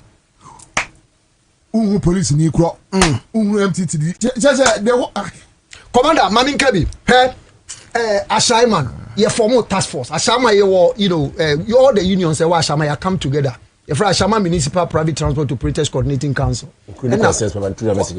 union say wa Ashama nyina ya kabum cooperative proto ani omu nyina and ye for task force because o should ba Ashama traffic light na se a ho no ma dani loading point na police fo gina ho municipal assembly city gas no mu gina ho and na yes no ye ntiase ne formal task force first 3 days ye sha adwuma se commander ubedu one hwa ye clear uni madwuma ye no ye gusu aye ya the second week pepe no mo friend say ye say ye hold on answer why say me say your frame we can say municipal assembly MC in office say yes I am telling you say hold on be see ne agiagu just because ye be mo aye say adwuma no posi ni bi ntimi nche driver emfa ne nkɔhye baby engine sika posi ni bi nkɔgina ho ni loadu car sometimes we say me office do ashama me office e wo top we gina top one e time so which means police for na e come assembly no pressure e betimi abane sa and now one funny thing is most of the vehicles na ASRD no post forecast ni soldier forecast and on the driver for now policy ni bia we say policy for no talk as omo register with the union. They never register those vehicles with the unions. But no they are boys no. Now show mutiri hu ni ade a no yifa ho no ye say unya yeah na wa friend master. Now item makola o no gusu di bone. Kada omo amodia. Nti we ye de be pia ka ma na ye. Commander, what the mammy found some messages to be. I the way you near Mano, Abusukano, this time around, you know. I think the Menda Busukan Faso, this time am I a very firm and consistent. Okay. This time, no, if you Abusukan, near my this time, I say, or Matthias is a governor, so in idea. We say, what the commander bear 4 or 5 months, knows Abusuka very calm. Because as a chairman, Henry Jr., they now know this C formula. Also a new chairman. They know this C formula. Mamu say after all no, you can say governance It know, America say oh ha. Yes. I'm also a young to say young tino. I'm a force a believer no. And also on Kasabi Brisa. Yeah, Henry dear. Very nice guy. Yeah, man, we interview. I'm not quite one who say Casa the reserve time. And now, Commander, Wager, so Wager, yeah. Would you wager National Project Wager? Jerry Ahmed, say for some for them to say, Wager Jerry Ahmed. Oh, yeah, didn't you? No, quite on your quine. No, yeah, MP, quite. Then, Mashada, we said I'm to why? We said I'm to Zempin Quine. MP, the say, Obey lobby. Lydia no tables no peja and a dede so obi akotra kwan kwa na kwhwe wager ni person so kwan na adra for the wager bus stop one no from hoko no so mu 20 cedis commander 20 commander me dey asem me call so na asante man pon wo fast na ho no mu free ne ma no say you man wa say ho na assembly na nimu no Dabi una ka say because of say ono no as an MP no say obe lobby. Now the MC ni the ono. There be fancy MC no fancy MC no asema no aka. Me ni asem. There be I don't body dey no. Say me say MP there wo parliament say wo represent on crofo. But techi the can say MC ni super. There be assembly ni super. Assembly no tie MP there. So wo mra she say wo be share mra na mboa. Sure. But you are not there so wo be say a public property. So in konwa na e parliament wo say no. Wo say Ahmed wo say dede dia kokukura akonwa wo wo ye clerk. Commander. Na oba ru say akonwa. Table so hu. Enye no page table no. Commander. Eti commander tie ni. Le make can say weja gbawe weja kwan no. E ko oblogo akosi weja wo no jama wo nyina no. Commander me say but the men try so me fa ho. I say man hole. Basa. You know, I was looking for no more. What is it? I'm a say. All right, thank you so much. Live on Accra 100.5 Citizen Show. I am in Samoa Amwa, National Deputy PRO GPRTU, and Benjamin Techiado, and to Moncano. Chairman, Brandy say that. Brandy say. Oh, okay, yeah, but yeah, will be a before he leaves. Yeah, before he leaves, spare parts for him. Yeah. And both GPRT, I have something for them. Okay, very good. I'll be very frank with you. When it comes to the sale of spare parts, what can I tell you? Then, but the truth is, you have to accept. Remember, it is share greed. Oh, that's how I've said it. Because unfortunately, in the face of dollar, so and every other thing, what can find? They still take unfortunate stance. We are our appeal to you and the Ministry of Trade planning BB na yenko out. I don't know if Minister of Trade now because the team no from my CSO's perspective I'm a neutral person make catch them no can say by this time no your outfit and the Ministry of Trade mobile BB a boom say I called it the trade box you identify or more no current mean him say at the end of 10 cities you have a rough way say at least on beton 13, 14, 15 cities. Now, so or better on 30 cities on ton, sir. Oh, I mean, your free market. About market or about me runs. No, I'm just saying, but means I know, trade means I know about so kind. And then visit in America. Yes, your canon. Munya trade box. I identify those ones in you see, me, I don't, me as a person, no. Open and practical. I'm difficult to be convinced when I have my mind on what the truth is. Oh, no, I agree with you. They say like, Mr. Baking, this is about 1.5 years and I'm taking over. There won't be Muyaka. I'll support you when you do the right thing. When it's not right and you are delaying people, I'll let you know. Exactly. The American, for the both of you, Namunshi, and said the trade box na American. That special effort, I can say, Wabeshe, also in the Unkita. Sadia no. Muye sa website na munya sa agents no and our relationship officers na omunya association for ni bi obi o person to ade no munchira no bibia obeto na cheaper. Those who go with that one no na yenko na obi nka kire me say obi say ni dwa na enyina yen sorry ntia and I said no I've not seen that one. No, that one. No, I've not seen that one. To make is a issue website. They should pop. Aside from that, no publicity. The over here they make an me makoto ade ewa bosuku enra o. Na baby me call first one. Yeah, no shocks for key exportage. Or no bomb mame. Say back shocks no 1,001. Me friend me nipa minim no 600. Look, nowhere in this man. Look at my angry face. I don't talk like that. I'm saying, nowhere in the world would somebody do that. It doesn't work like that. You can't look. The anger of 1981, cool, no. Yeah, some things like this, Kalabule. You don't do it. Don't allow a system to run. Free market. So what? Free market is not madness. Take it easy. I'm not taking. No. Listen to me. When talk about cool. Listen to me. I'm saying that in an economy, in an economy, when people got agitated, the anger, say people were taking advantage of them. These are sad excesses. Tell me. So can I say, there's no evidence. Oh, well, I don't go into such arguments. No, there's no evidence. These are, listen. Senior. There's no evidence. Senior, there's something you have to know. I'm just giving you facts from Ghana, which you and I know. If you Google it, you know.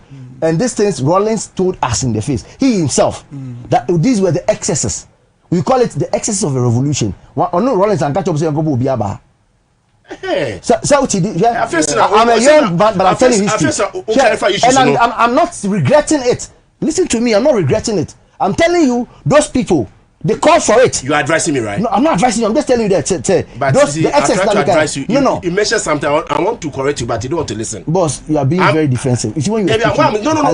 What I'm saying is, don't say because Abosu can spare part so maybe cool or something like that. Because I'm telling you that Kalabule is when you price something abnormally. Can never cause any coup in this country. It is not causing coup. I'm telling you that during those moments, no, the people who felt that they were being cheated and they were angry, no, and it resulted. That is what but the anger. I want you to calm down and explain yourself because Ubu too much. Nobody can say me. I'm trying to, but I don't want to listen to me anyway.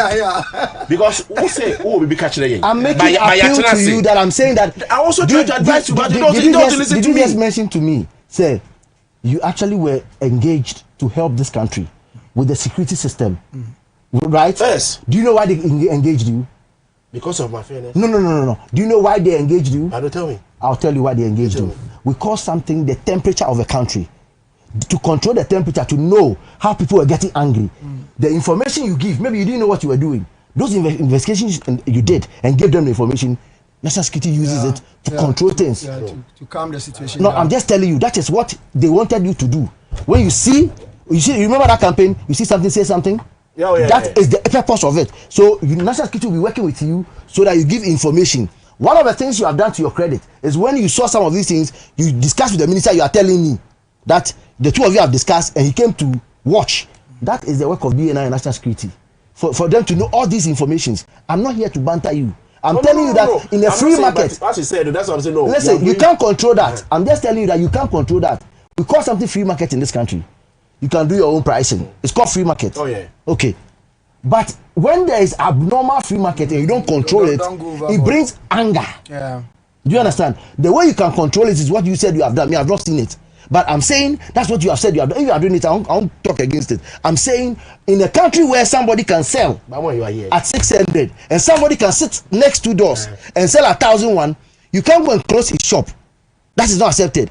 What you can do to save those who are consuming is to make sure you create a special box so that they will know where to go. You have told me you are doing it. I'm not arguing with you. So you also mentioned the wonderful thing that then they should publicize it. That's right. You said you are doing it too. I'm not saying you are lying, but you are saying says omo ye bibi sadia omo amemfo no entia say so beto ade aboso kan ya omo meto spare part beto da de niama ko box we mu payphone no mo adwuma no pia ori nkrofo aye bibi aye for bibi say customer officers o beto we akoto ni say ana e board so na o ha no akoto ne no be ya ma ye ne say woni omo bo ntrimpo say ye de dollar na ba form no papa we can send be enene nansa. You see the prophecy you gave? Or can I say, dollar no one yaman ya ye ni yaman kitin bi koswa. Ebe ma dem effort sin abere ebe diregu. Ni awo fo aso wa ha no, obi so tiechire e de adwen bone na eton ade no. E na mama example, opa ye firi ha, ma memi ndi otini nka na o channel pa membra. Me kirawo, ni ono say 1,001 no. E na ni ono so say how can in a market 500 cities be the difference? Maybe hold on. Where in the world would this one make sense? Say, first I will share me. It's in our Casasa. No, I know when I'm in Casasa. It's a system that is going down. It's a system. So first time, it's in our Casasa. The catcher say, I'll stop us saying, Father, you're finding now one source. Stop us saying, no, I did back home. You're finding different sources. And so country beyond the same day back on the free. It may expect to say another banner in their uniform. But the catcher said we had more than 50,000. A video or 4 video or so. But you know, that's what is out here. In the last time, what more to turn you see, there's Mammy Cancer. Only thing I say, besides 5 months ago, you shouldn't pop up a minute about didn't see it. The catcher say, yeah, I say you saw some money was in the year. They went there. When the minister and a lawyer, a friend, simple Elizabeth, on your Jai Bayano, you didn't cost us to send him and you're taking Nassau. And the catcher must say, so we don't want to so dear, a bubble muscle.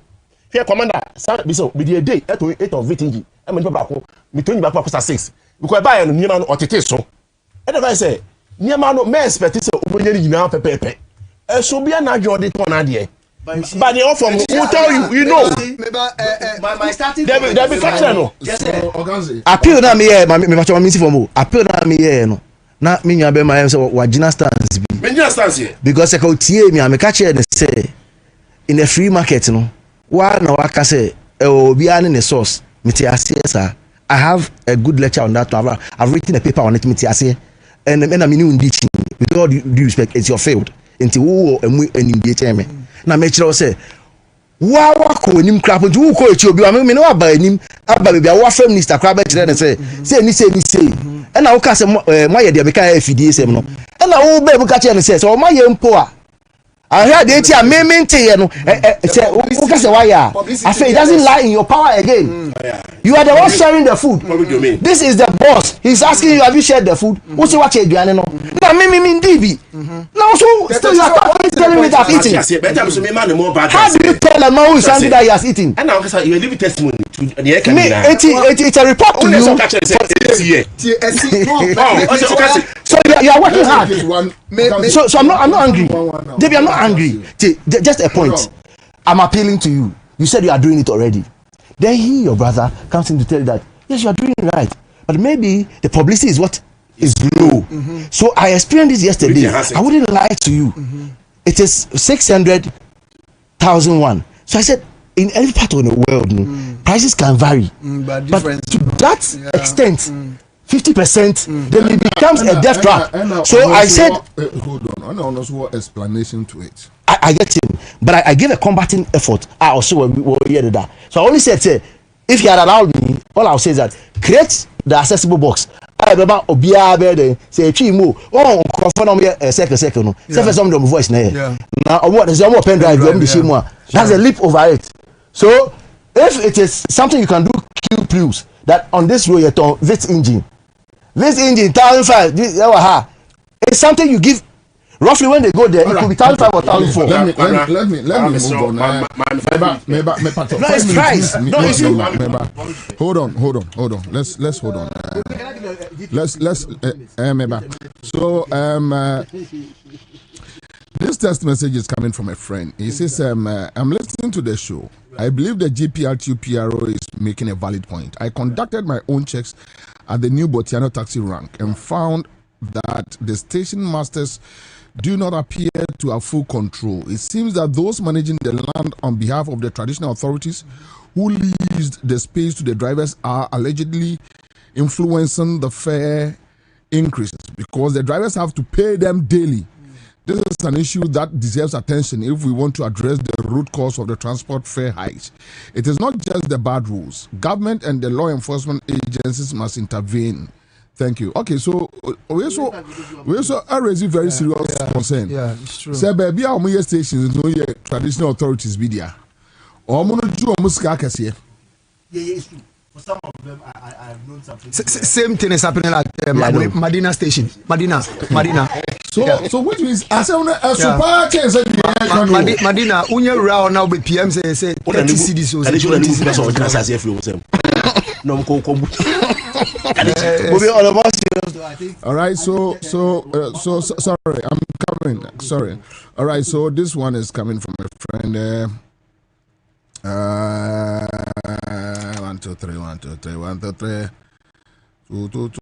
2. Okay, so Jackson, please, so they are still doing it in the evening time. So all right, so these are the old issues we have touched on. Madam is sending me. All right, so Ati says, senior, my car was blocked because DVLA claimed I have tinted my car. A car I registered since 2020 and renewed roadworthy and insurance consistently. It is a way of milking us.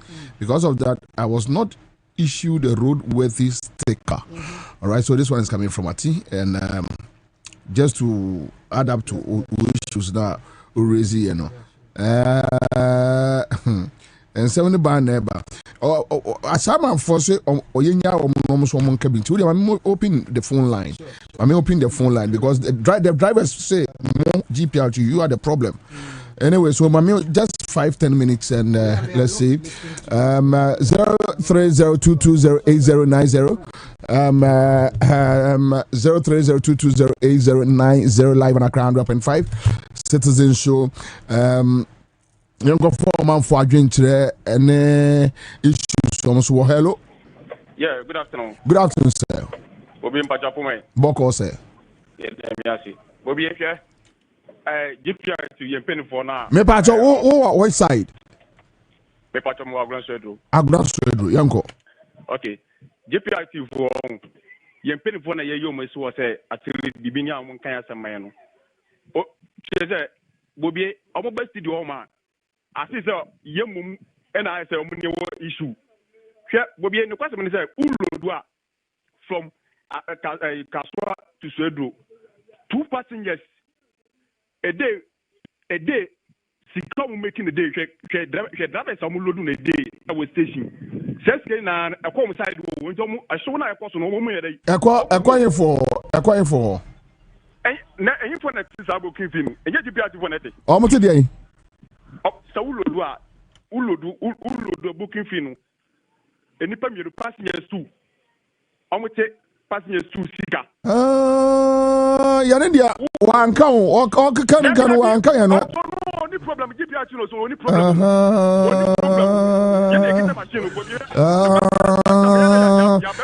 Okay, maybe. And the other say we are kind of 4 passengers 17. Yes. Say a young 2 passengers in 2 Sika there a call more GPRTU for. No one no time. India, yeah, now so money about J a year passengers, no. Yes, yeah, the Baba passengers are said. Sometimes, mammy, reference me, Joe. Not all fair. Not a Tamama, and finds a 27 cities from Swedro to Kaswa. And not a petronia, 15 cities per liter. And on which so about 12, 11, no, with the roll fair. So, not so much I got 15, but then as I was high. And then I was say, oh, yeah, and you will be out almost as well, almost as well. You know, was a Mamma ban difference by a Kutuabi. Look at this. my member no law for na say mama ba na say so what I say hwe ekwan nam so bobie obawie no ukwa so wi 3 days bia so kwa aboso kan bobie o meka sem chiro hwe aboso kan tama na mama mbaye no almost say dollar cost bobie taxi atos prime net 6,500 engine say see mom na dollar na ba from no bobie 8,500 or 200 na no the den na o kan or so the what is much to no your baby difference be 6 or 7 ni na na say to buy so what I say mo step go obe shop be 10 the same price but oh sorry valid point Sammy dia Abrante ele kan no say bobie no correct union bia e won nhye yaji bukun fee union bia mu 2 passengers dabi enya ba bia minim ni station kro and I say GPR no breaking it down from national region branches locals okay national loading point region any loading points ni nyina e wo branches okay and the branches right, so I'll come back. Hello. Yes, sir. Good afternoon, sir. Good afternoon, sir. Yeah, be on my But I hear for. No, Kaswa. Okay. I for one of shop. Okay, yeah. Okay. But be said, but see, petrol about 9 cities. Almost say, petrol one at the car. Yes, said, 2 petrol, 1 person per woman of the bedroom. Me, Minister, I breakfast says it's on that I was 1.5 years. Sana oil, the same thing. True.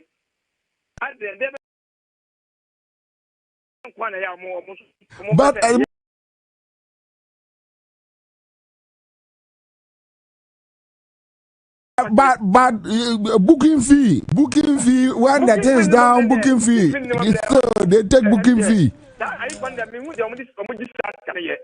I question for me with this career. Almost what I count them. And now we be able to do the idea of you can I cash problem upside down. The general mobile for me before. I'm going to put for fire one. GPR2 for no. I'm going to put for one. I'm going to put so and I'm union for some more for no. When you get out, oh, and almost something there. All right, thank you. Another caller on the line, quick one. Menko, and I say, Tachina de Omachumu, almost say, what to do. I cannot use actors or use is that actors castle. Demand. Commander, there be send our system. Yo, maybe. Hello, Commander one. Yes, sir. Commander. The Unkofui, Mubechiro. Because of the PS Global, SPJ, Omudu, born now, Omudu price. Yeah. Boom. If I say, Tema taxi rank, the backbone, or more to a FM, I am to FM, who come with quite an asset. Hold more moody. If you a good time, they say, almost a pass the laws and not brother thing. Omuzo munko omuzo muka o ma sheda o ma park izika be park o se o meji 10 cd u mi 10 cd on fa but u go pass online but say you na approach forward around commander one Ashama police station one Ashama police station e wa Ashama police station onya me mo bie dia me nkansa ya Dabi wa ko fa bi da send me how na me say wa fa bi da Makobida. Ashama police station, Ashama line ho. Chire on Ashama line. Oba fa he. That over police station is kwa na me on Ashama fogu. Kwa wa. Kwa police wana na guard on. The police. There's a police for the DB. Omudi. And there's omudi kan kwa anya wana omudi. Wa kwa to police ni bi order. Chama, baby. You have 4 o'clock. I want to make a day. That there are some young.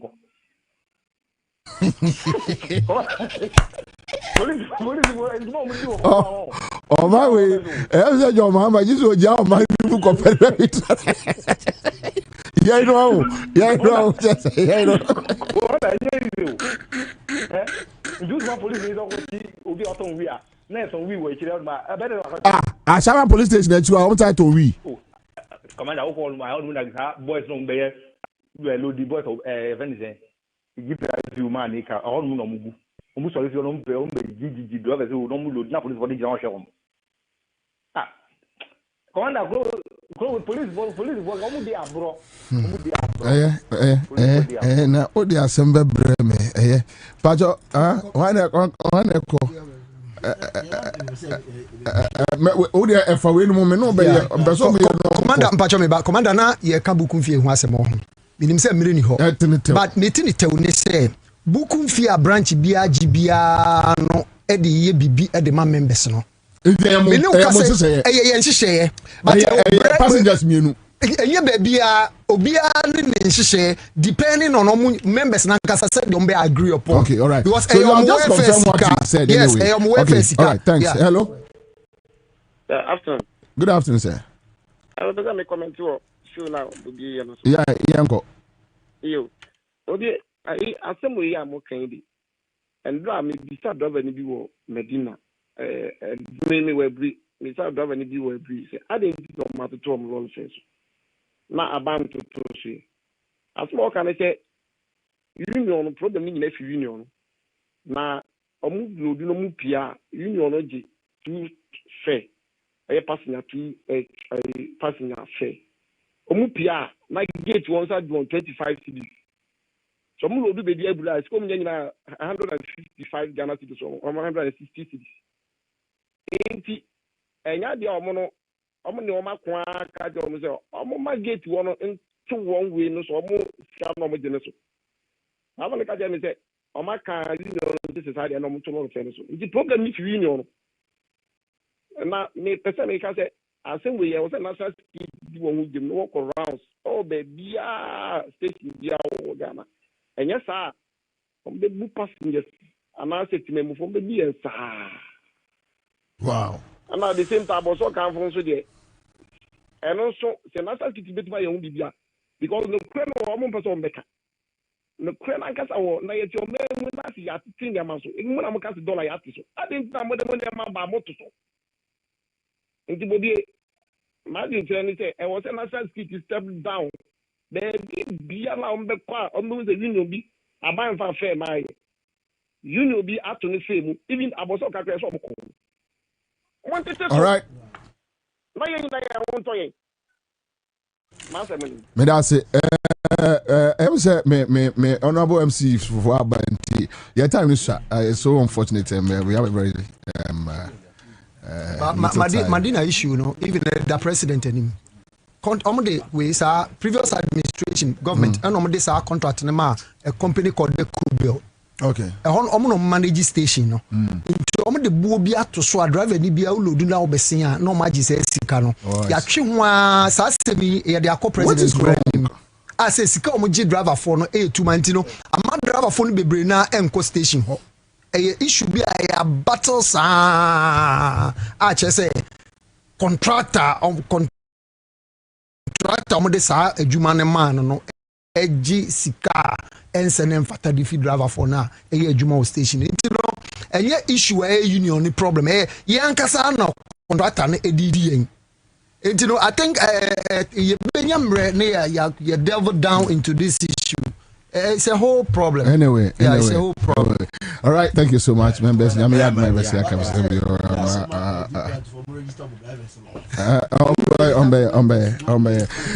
Accra 100.5. Bobie, the booking fee is too much. Some union takes 3 passengers' money from drivers. Okay, yeah, very much. Oh, yeah.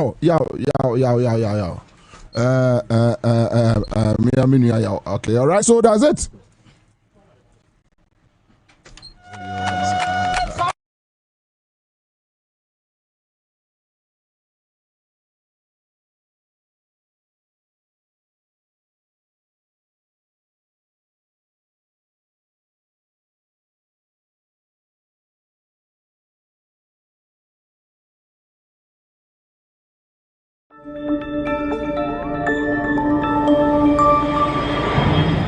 Citizen TV, Accra, Ghana. Citizen TV, the citizen's power.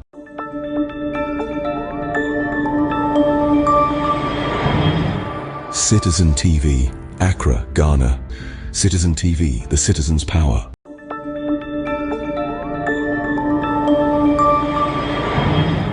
Citizen TV, Accra, Ghana. Citizen TV, the citizen's power.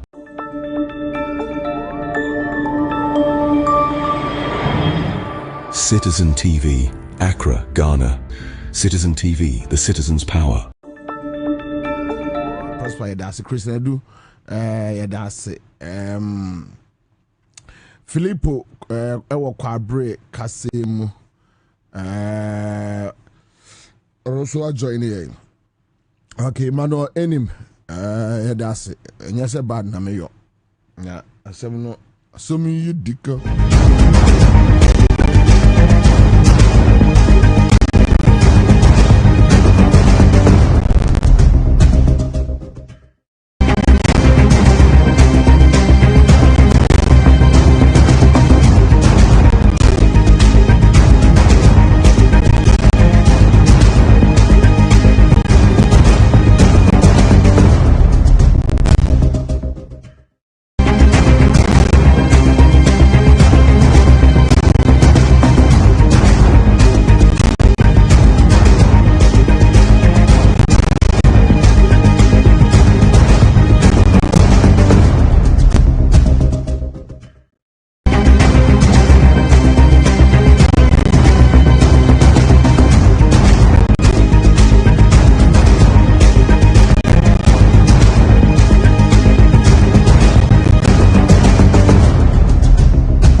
Yes, we have a lot to talk about today. We have to. So we need to just move in straight to these issues about the floods and all that. But quick one, Onambaja, this issue about commercial cars, lorry fare, assembly, blah blah blah. What is it? Nedika better was saying now, Mada, what you for me, what you for me now, say, we are Yanya Quenya, Yabeka. Lorry fare ni cars ni stations 17. The unions and the regulatory bodies within the country in terms of fare fixing and how passengers must pay and the rest, yajin sem kakra. Na in some na ejino enye se obian pesa obehwe so na unions no efam rani she won sem dodo. Really? Omuli in sem show because kakra bi na nam spare pass ani kwanya enye banka omamu de ye to fair mo a e wo target ni mre a edru sa mre ne kono na oman ngasa won say okay based on these economic factors ni yen ma fair enko ani hwe asem no I have said some chance said the first by near him. No, Sanity. Let's say Revelations be about Sanity. One. Now it's not about fuel at all. Not about spare parts. Now it's not about spare parts. Afena asemno AP. They are now going to contend say roads. Because in so now roads. 1, 2. Say I say traditional ayifo no. Ensase no station ni your modia. Eya omo charge drivers no in and out opia. Ska otua nya agro. Oba sika otua also and also location then 3. Also sani my first pan ni and hidden factors are terrible. Even not knowing say ya him for no cry can be. Now the third thing also a GPLTU say obi your friend offend past 17. Now the booking fee nipa 2. Obesia me mo kwama over entrance so. On the better also. So booking fee. Yeah, and also and I can say regulation for transport fare and unions no. And say as it's not pa emra. Na ayinfo no the assassin ma for lorry station and so almost what chefa wo mu a but I know encounter ye be fix lorry fare. What the assassin ma there be what the assassin mo be say onye adwuma what the amano waje wo sika wo de man for that assassin eno enye no say echei no ma unions ni regulators no na mo fix fare wo ayinfo de what the assassin ma say yen find lorry park where Jimu Sabio Abia Sikakakra, the daily running of the area no then goes into the union's hands and the regulator. So which means as a government, no government, no any negotiate on behalf of unions, no. Not just say omni or what you mean for boys and because J2 na yemfan Carlo refer. Debbie unions Debbie almost so back penino. No, but opening. Sitting see, I will come fair. Now I inform her. Now union in na regulator by it here. No, I can say, maybe Ejina Mama. Intimate first, no say, my best. See, I said, my dear assassin, I'm 1,000. O cow be born in 1,000. Then person met to say. What the account is here? Say no, a yellow refair. Ye who's a coy in my years? I bet to fair if you know. Ya shifty pono. First time in tea potos. When good governance bar. Opinion about so for the first half of the music so the fact is only the fuel at all but normally say because JM and his administration to me I hold the whole by the whole no crepa o come here bon say na safo no ebia ya to that ashe Thursday or beje na Friday ye beje entra driver the back say fair entra ya shisha fares no dada ama range wum yenim say in the next 6 months 5 months 8 months no lorry afiba ye nyantu mu ye enu tell say yes good governance e koso petrol price no na eba form almost $1 no so stability with the city no amaniama ayemrel. So the question amount for omo frey at least obi abusa that questions there. Yes, you the dollar, you few above from, but I didn't think Crawford sa. Ghana for suban ya che na ye sisi ho na ohwe kronoma obi ye start ejuma from Monday to Friday ye be ye ejuma sa na ye bubu ye ho sa ye gisikan kitinkiti ye say ye ho say there should be a nationalist spirit for building a country for all. Yeah, they are mad. Because you say come for fall in line say there is a nation to build, there is a nation to live for, there is a nation to let it prosperity no and some must sacrifice for the future. Yes, so no.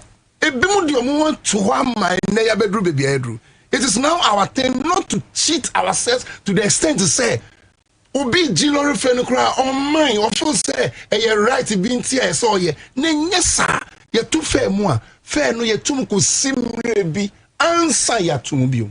Say ye tumuku and nim nanyama so much now ye the other form. Now on my money my phone, you won't toy, no moon top, no a buying fast war, ni on mine fast one, on mine fast one. And I say assemblies no musumun, Juma, acquire no one acquire no Nina assemblies because elements no son. Na ye feeder roads ni with drip machines ni nyama any day yagusu ye nso to na ya din kakra because wo ko ye ni se sia wo fa nyansa kwan bi so just because nso to we dey fix kwan nso no be washing away nti ye ma ye homre o ma no assembly no mo abotre kakra nso no jaipe mo say all of us will be on my colleagues and all of us will be on the streets ye be start to say ye fix nso no floods and clean up and what part of presidency communicated to us. A quick one. Good discussions. It was your friend say issues. So President declares 2 days of general cleaning, and that was on November 6th, 2026. The government under the auspices of the Post-Flood Mitigation Committee has declared Friday 10th July and Saturday 11th July as National General Cleaning Days in the 7 regions affected by the recent floods. Seven, which means remaining 8. All right. Under the theme, Our Actions, Our Future, Cleaning Ghana After the Floods, this 2-day national exercise seeks to mobilize our collective duty to clean our communities, secure our environment, and safeguard lives across the country. This is a critical nationwide exercise, and all citizens are strongly encouraged to fully participate in it. The President has accordingly directed that all government appointees, including ministers of the state, CEOs, members of parliament, metropolitan, municipal, and district chief executives, and heads of public institutions must step out of their offices, pick up tools, and lead the cleanup efforts alongside members of their respective communities. To ensure a structured, highly coordinated, and effective exercise, the activities have been scheduled as follows: Friday, 10th July 2026, personnel from all security agencies, the metropolitan, municipal and district assemblies, MMDAs, and waste management companies will commence the cleanup. Saturday, 11th July 2026, the general public will join the security agencies and assemblies to scale up the exercise. During these 2 days exercise, efforts will be heavily focused on the Sultan choked drains to ensure free, uninterrupted water flow ahead of the heavy rains, sweeping and clearing sand, weeds, and debris from major roads, streets, and highways, cleaning up public spaces, including markets, lorry parks, recreational parks, and communal waste collection points. This 2-day exercise is a critical intervention and vital. So it goes on. But the only thing is that for time, so what time? Assembly in the best time, no, on my money now. Until you come back, you say, no, you can't quit not. You should say from 6 a.m. No, but it should be standard. 6 and 6 across the country, across the 7. By 5 o'clock, it's like I said, communicate. I mean, say we are buying jam assemblies. Lead the action within the communities. No, fix it time. Or the time share street jacket, or how into Musu Jano open so that the assembly. So if I don't know the time assemblies even convergent point. Say, oh, Mamu before Hana convergent pointer Obi Amra assemblies in the same. Yes, we have the fans. We have the vans around Ombeko. As at this evening, assembly be a van. Institutions,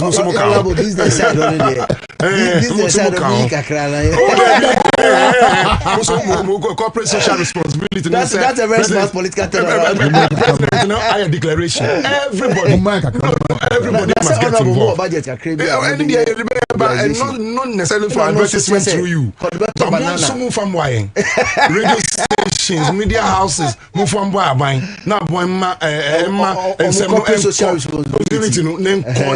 But on a more serious note, Munya ain't determined time. No, we have determined the time. Ochna assemblies nina obi ehia ne management. Because you community and directives were given by the local government minister, regional minister, into be aware when to start. I believe say by 5 o'clock now equipment are going to the places, and secondly, so 6 on the dot. Meaning say people start earlier. People start earlier, but 6 is ideally. Ma obi say 6 wake up time. Ma obi anko kwan. Yeah, how say it? So can't not. You better move 3 groups. Yeah, for the N6, that is from New Plan, Alobushi area, all the way to Peace FM, Abeka Junction. Okay. Until now, you na Alobushi, Kroon baby or Donny Fano. Yani army officers na be baba boani na be kosa Kroon. Now you fair free on so be pie anyone in wa abofun. Chako station.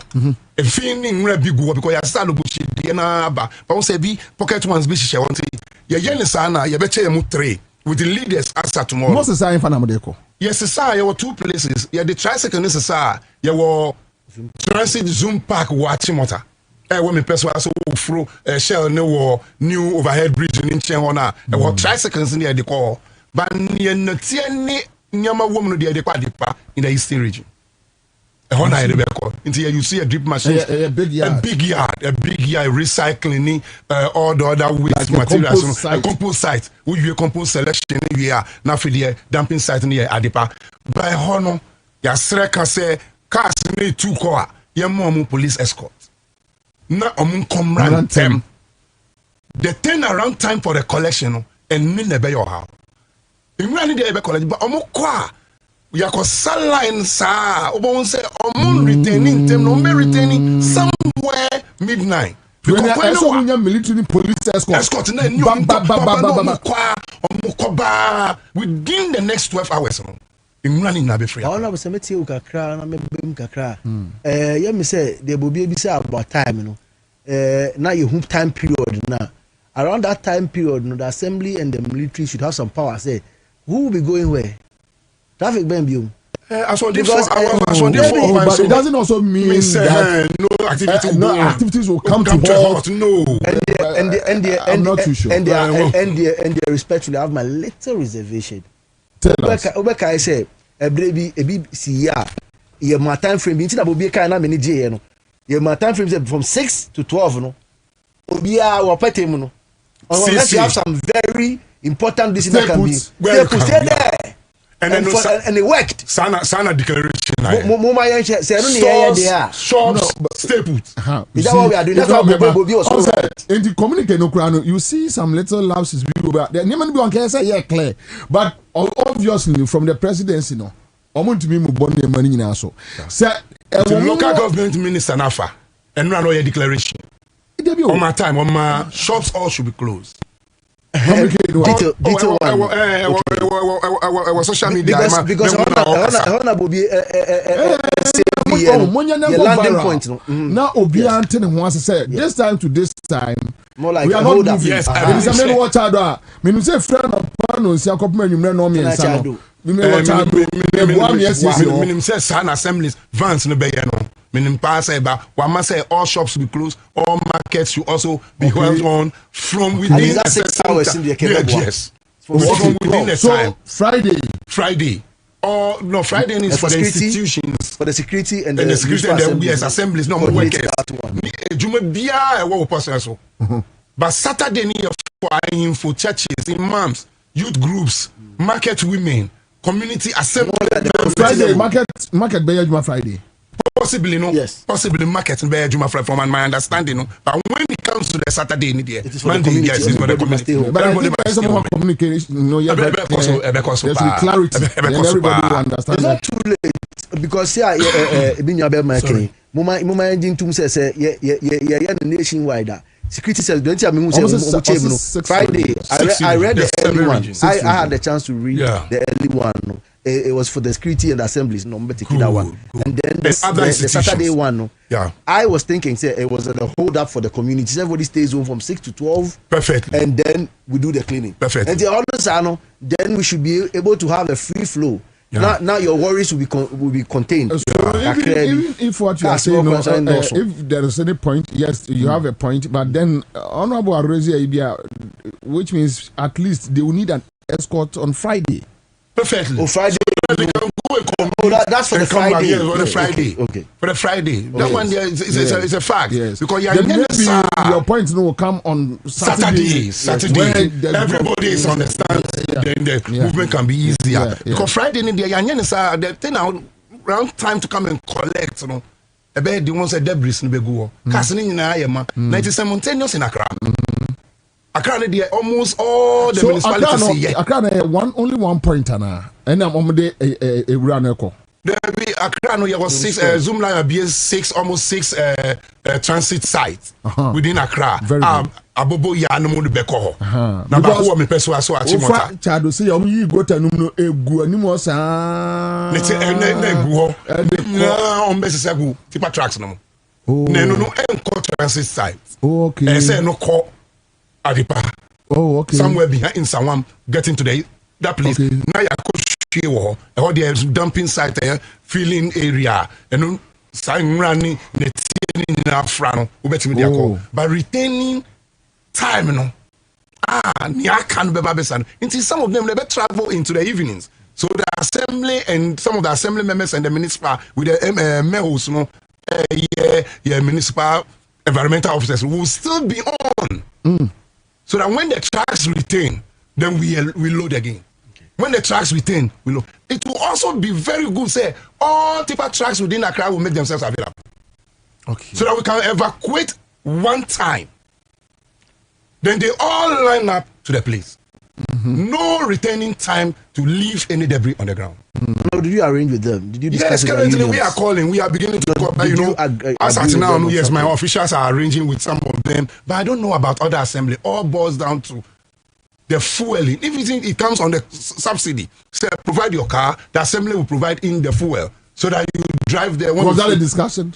That has not, for my area, there's a discussion going on.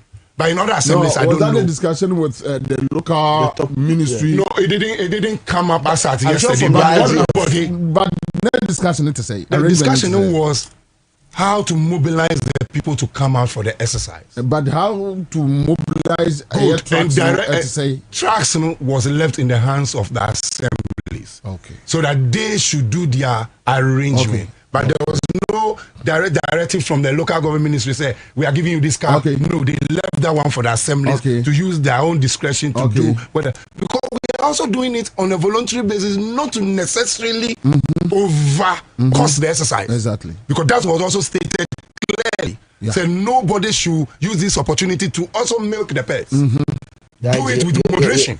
So that at the end of the day, we will do the exercise, the nation will get the benefit, and yet our resources will also be intact for us to use it for other development for the people, which was a clear obia.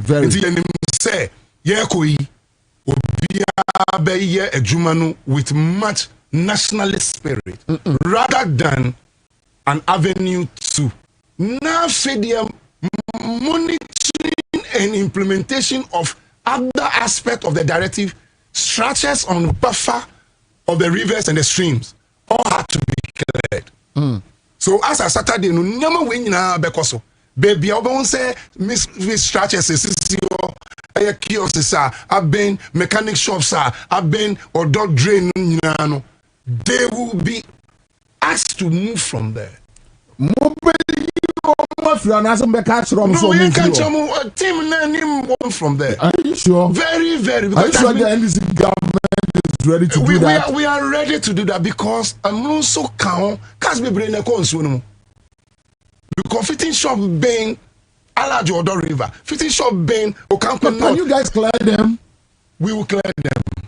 We are resolved, sir. We will clear them. Not for the then benefit. after 1 month, 2 months, they will come back. No, that's where the monitoring will go on. That's where the tax forces within the assemblies, and that is why the tax force people also take bribery and bring them back. Because you'll be that is the black society. That is the kind of culture. Which any into the saying the showman penning, but I they are two no. Dia yem percent ye see no ebebebium. Into wo do ko Jim say ya na ya hye I don't declare space baby. Quickly no won't be planning ya bibi o even say sabi obi ajibi kura so kwa je bribe obi abetra the place is occupied. Government has occupied the place. Budgets na ya no nyina are targeted. Until we exercise no, you need a review of the budget to put in an protected community no.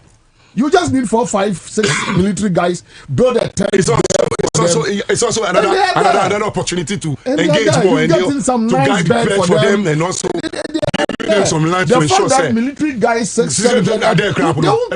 people to do so somebody must think around that line and they are not correct. Mama ya do nyina no say obi wo na obi mbehwe enwura no because when you don't feel the vacuum definitely somebody will do something there and no crepa into you behwe the angle so na the futura with the two assemblies no baby e be clear bia no at least you monitoring team bia some military presence police presence tax force presence the military police for communities ni and so slow down crime and also bad behavior. Slow down their presence alone. Yes, because I mean that's sorry. Hey, we can watch Accra. Yes, can you be this can I be papa? Yeah, clear communities now space. Then we are living in space. We have to enforce and let the presence of policing our society for good, be part of us. Good behavior. Yeah, we must do it because for police war every 10 to 15 meters. No, police general, military officer. Any cool time crap no. At least the presence is just one of bad behavior. So we agree that daytime you cannot leave them in the tent. Daytime we call the office for Burma camp or whatever. Ni be due to be our tent. No, you ready? They come around here. I think so. They are fine. They enjoy. They also make them. And also be ama exercise na you know. Yeah. Because they are tent. You know why? It said they are down there. Air condition crack to nice bed, everything. Everything.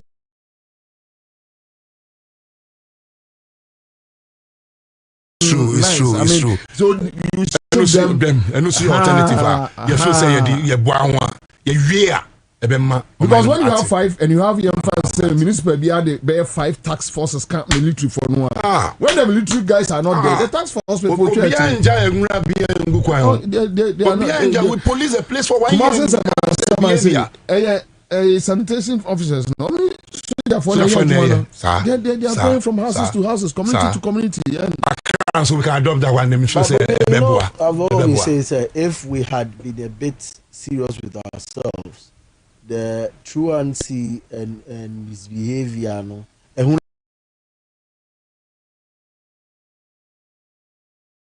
Levin could have governed us.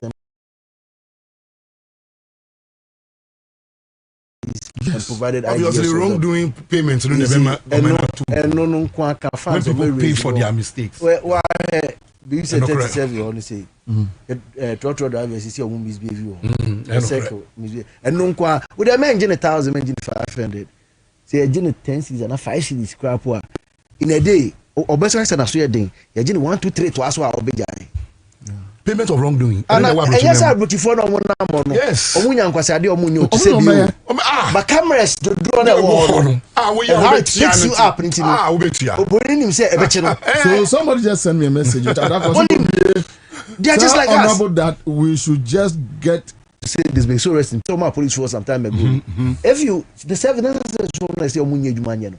Say ka okita say baby police omudi police wait.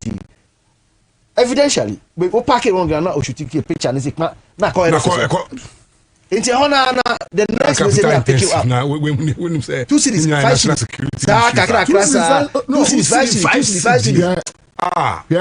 But honorable, young can cry. Ghana, but for stealing. And can we yet Captain at all? Yes, no. The politicians, the chief directors. We still say don't Auditor General report I buy. You have a whole institution. The financial irregularities were so institution. If you are 9 billion taxes on Tria, Obia Freddy or Co. And your politician area. Tete Baja, Kwame Ajay Egu, we say Tiptoe Lane. Phone obviously say any agent levy or her. So you see, it cuts across where the big companies move on with the connivance of not paying taxes. Yes. It gets so damn. Because at the end of the year, that's how you are buying. Now Auditor General report, Sika is almost be about 50 million Ghana cedis, 100 million Ghana cedis, 300 million Ghana cedis, and you know. We around the American saving from here. 7% here. Auditor General can't report in the say go deal go for me. So some account ada. Yes. Posthumous judgment no. Now me can say hall of shame. M10 wall ho museum no. Aka we are here who crap na forever for but you see, how you know, this is my problem. Auditor General, I think he erred in that. Right. Somebody paid that pensioner. That's a question. Oh yes, who come up? So who paid that him? pensioner? Pensioner. And I was scared. I saw the man who inflating or fetch that bass. Imagine I'm not doing me. But we no so it doesn't say who paid them? Somebody paid them. I'm telling you, say Sanko for no pay no. They also have to go down. They say okay, but me say everybody else no. Everybody fair share. Who say me no? Yet if you say no.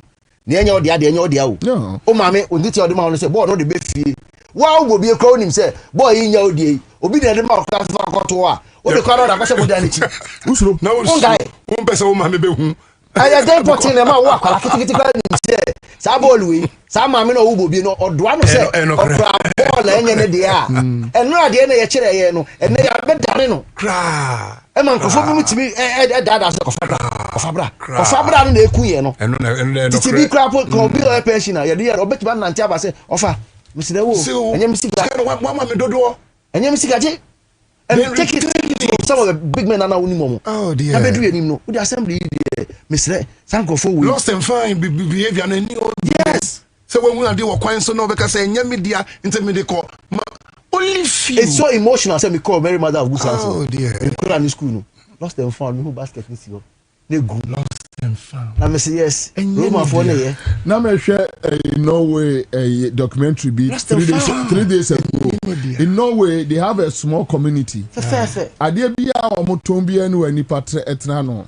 Omo the prices na bobo akutu prices no bobo on basket this year. No uyu sika. No credit there's no camera. Yes. There is no police. And we can do it. But obey pepe. I'm not a saint. But at a range,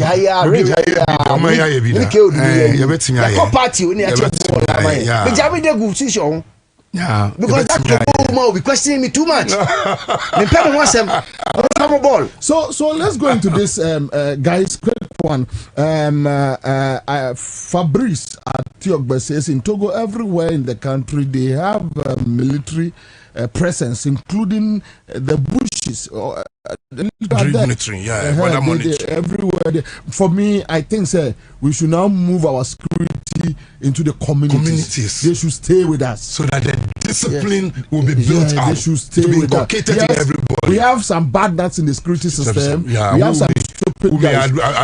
Abuse it, but yet it will go a long way to help the community. Remember, someone should be being so a free bayer emra atrenche be so ibai. Ghana for nyina some sense of urgency be say after obi ye be born here that is what I always pray say. That is what they advantage quickly. But what you said is what I've always prayed say. Sa chance never say ana. Un say in misfortune we should find blessings. Certainly. I just see no. Un say Abuano ye before no abone kaya na adi na befie enti be aye kono ye fa nko preko can you see aye fast asabre na obudu budan the first time this one is the first time Ghana mana bro so me hu say ye bu a obi gina say ye mbu ase no so ye ha no sofia yes abapa enokre now community for no friend for me budan no no aso dem nyina me the video so so it is so as if the government they are now expecting you people are feeling it, they are feeling the bite. So now they are ready to support the government to do what they need. Got him. Raf Kokaya, come go and see his page. People were angry. Because I will your crowd. Let's take off with the momentum. Saturday, Friday, Saturday, I do say, even if every quarter, Anopebiano, Rwanda, minam krum, minim late boss, how near him say, Obiani Krumana. Saturday, Anopano. Clean up. Now, security officer be, and I am so no so, or yes, say, or call the next town, or no, security officer, Jano. We say, I'm why the police has arrested? No, say, oh no, he actually drive out of his jurisdiction. Yes, I be boy. Yeah, dear, one sure Obeja can is one anti for feature. Yeah, you're bad to that one. Now, I say you take advantage of what you can about this truancy levies. Levies in your man, these are the things, sir. To raise and not to man can say, Mobi Asun Yedin. Put them Asun Yedin. You pay for your wrongdoing. 2 cities, 5 cities, 3 cities. Obeyasa, we do baby. How come this weekend? But the other side of the argument is that as we are taking the monies from the offenders, say ye penny for no ye sika near the ye be papa ma omuhua. Right. Obemu say ade na me tua no so abam fa. Someone said the first time in history, tua one cedi a weni ade a oboso. What is a Ghana ni bi aka sa one Ghana cedi the go to petrol so no. What is some okay. We say what is some ka say ye the 2 cedis share omo be tua. I'm daring the government to make it 5 cities. Because there was a CDD report. Just over 80% of Ghanaians were, it was about 4 or 5 years ago, they were ready to pay more taxes if there was an if clause. If they were seeing what their money are being used for. And they So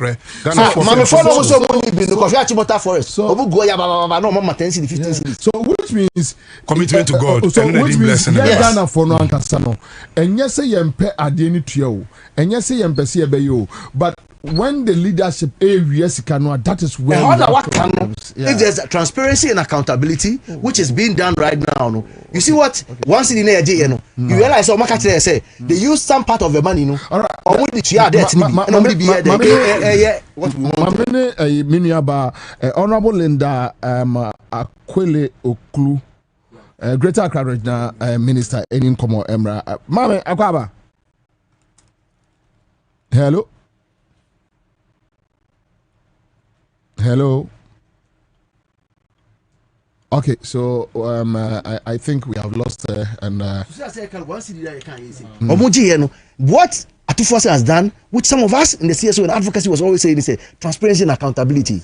What the people see, or more, I don't know. I saw them on you na suffer near the cat is in you, so you know. Kofinia my area and Monday for my 10 cities, Saturday for my 30 cities.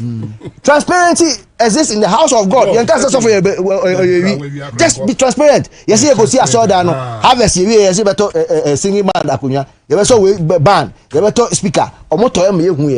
That is all you have said, Bubu. Let the transparency work. People will pay more. In the research, there's more transparency currently by the Minister of Finance. Let's do it. Okay, all right. Okay, members, I'll come back. Honorable Linda Akwele Oklu, Greater Accra Regional Minister, is on the line.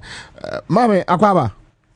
Yo, me share it for you now. You mean ejo so pacho boko there. Na me adom boko. Ami. Ye di nkomo ye nyina ye di ano tumbi nsiesie ba mampani aka efiada na ye nyina ye shas ye menkasem ye nyina ye ka ho bi ye ne memenda ye gyinamu yɛmfa no sɛ nkran mantam no wono akɔyɛ ɔbaatan wone wɔ assembly mo nkɔmmɔ ne sɛi adeɛ baako ne yɛdi ho nkɔmmɔ sɛsia na yɛayɛ a little bit agitro about ɛyɛ time sɛ time bɛyi ɛna siase bi a municipal wei wɔ ne time we know anase was standard time ye dey converge na ball no movement no so at say assembly bia no hwe so no abe anase o maame waje abobo a obe insistent say yo me da say first of all to say American me chair it if we na muti evi anase anyway na to say His Excellency the President of the Republic of Ghana Ama directive, I would declare Friday and Saturday as a presidential sanitation day. Sunny friend, presidential sanitation day. Into many all the stakeholders, RECSEC, MMDCs, Environmental Protection Agency, all of them, engineers, planners, Obia ye meeting and our regional coordinating council. They have a roadmap towards the Friday, Saturday, cleanup exercise. Honestly speaking, every district, all the 29 constituencies, about observing this sanitation day, which is Friday and Saturday. Now, this sanitation day is so special, other sanitation days now, I know BIS, regional minister may pass 1 or 2 places per. And there's something to be visited all the 29. But this time around, there's a timetable of all presidential staffers, all institutions under the presidency government. Oh my timetable, I mean, you can say VRA, GRA, all the institutions are on board. Obiading the staff, dedicating the staff. Say Friday, Saturday, I'm a clean up. Now I am successful. Into almost all the districts obia wo branches din Obasha Osudoku, for instance, all the branches we have Agbakocheko, for instance, Fokpe, into all the district branches no yedi obi bia alcohol no omuba monitor the cleanup exercise aye babe into enkoye say monitoring no will be centered at one place baby obia beye sanitation day in various districts. And you can't district this one. And you one community anyway you. Almost all the flashpoints within the district. I was saying national sanitation day in there. And also our honorable. Nyamiya Aduma Ochina, there'll be a press conference from local Ministry of Local Government. A press conference here. You better outline because I know a meeting RECSEC Reki and Opea Minu Cafe. They will give us a feedback as to places the full say and say a new coconumu that will need more hands. And I reckon now who say district way DNA be here, machines are here, brooms are here, shovels are here. What is here? Into a new record they will come out with their findings close of today. And then based on their findings now, with the Babano, Ochna, Yabea press conference.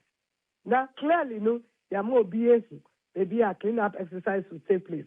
So if anybody decides, say, you want to join Medina branch, fine, that's fine of you. If you also decide want to join AMA of any other, you're saying, constituency or district, I mean, what not?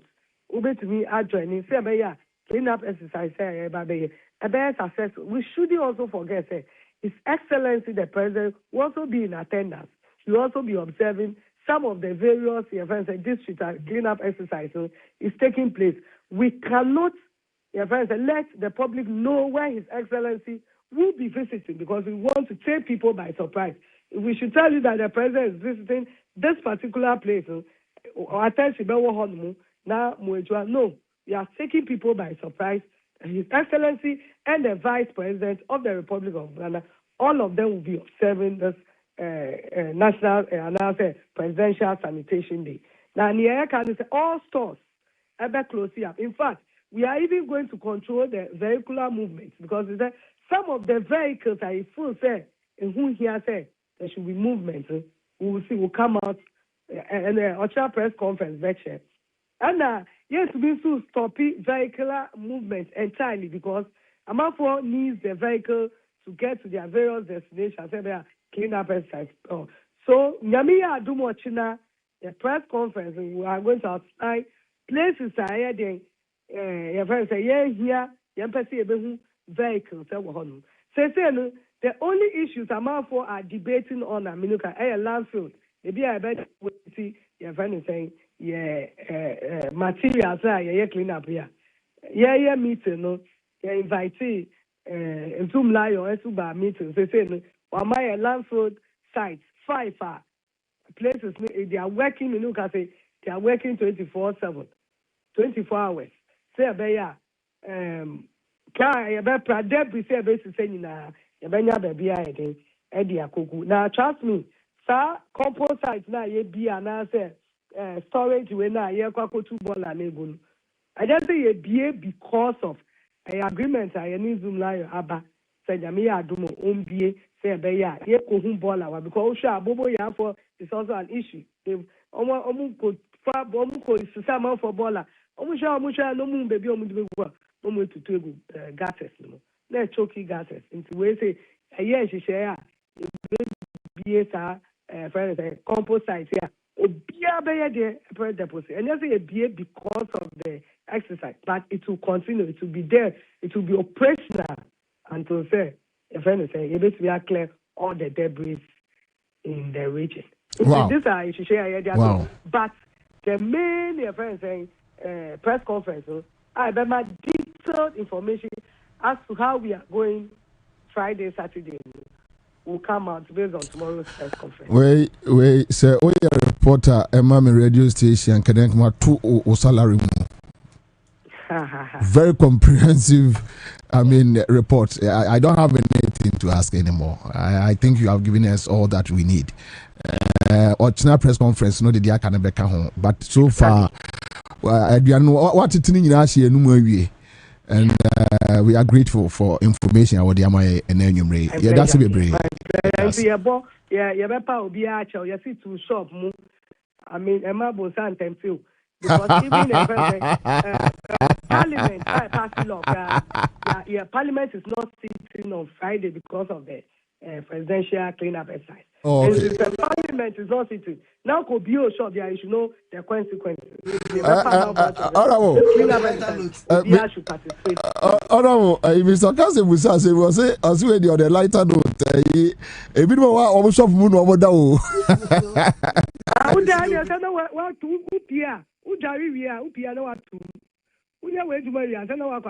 That's right.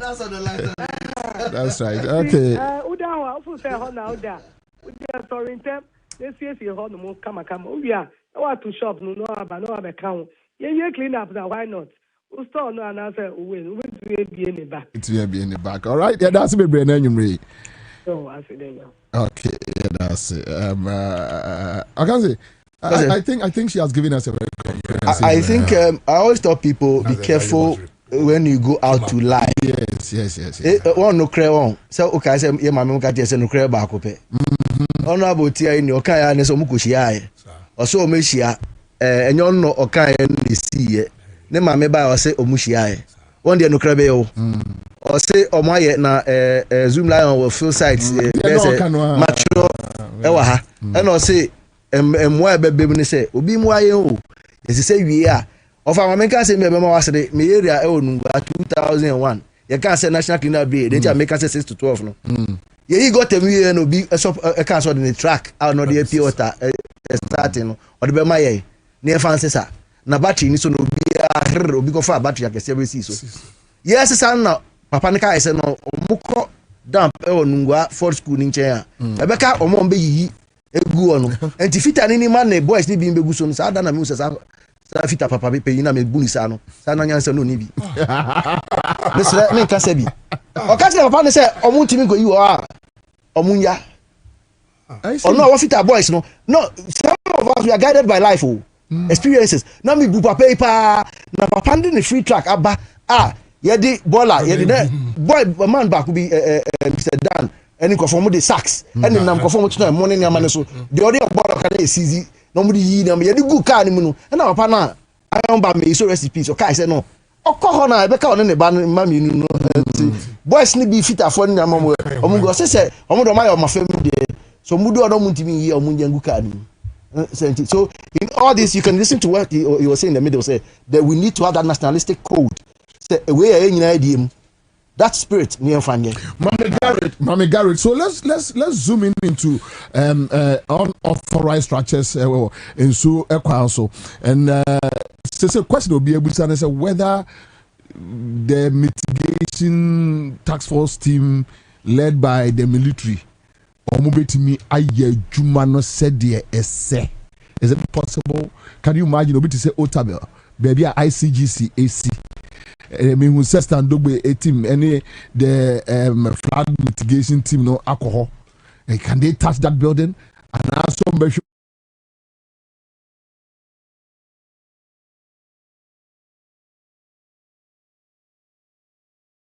after the downpour and after the conduct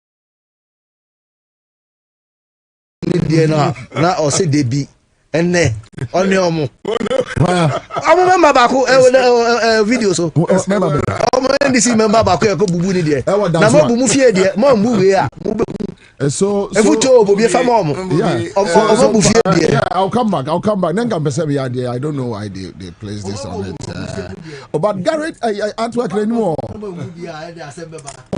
but on the most serious I think but yeah Garrett see 10,000 houses on waterways. Yeah, there's a report. Hey, there's a report everywhere. Yeah. Wow. By the laws, I mean, you know, just I'm here about. We'll call for it. Oh, yeah, maybe I need to see so they say anyway, me patch this is terrible anyway. Let's move on. We shouldn't waste time. Garrett raised very serious issue that you have over 10,000 structures on waterways, unauthorized structures on waterways. 10,000. You don't deal with that one. What happened?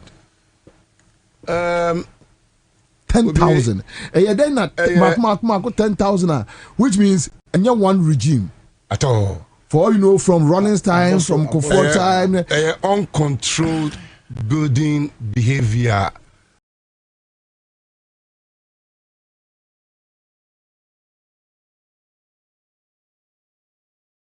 On my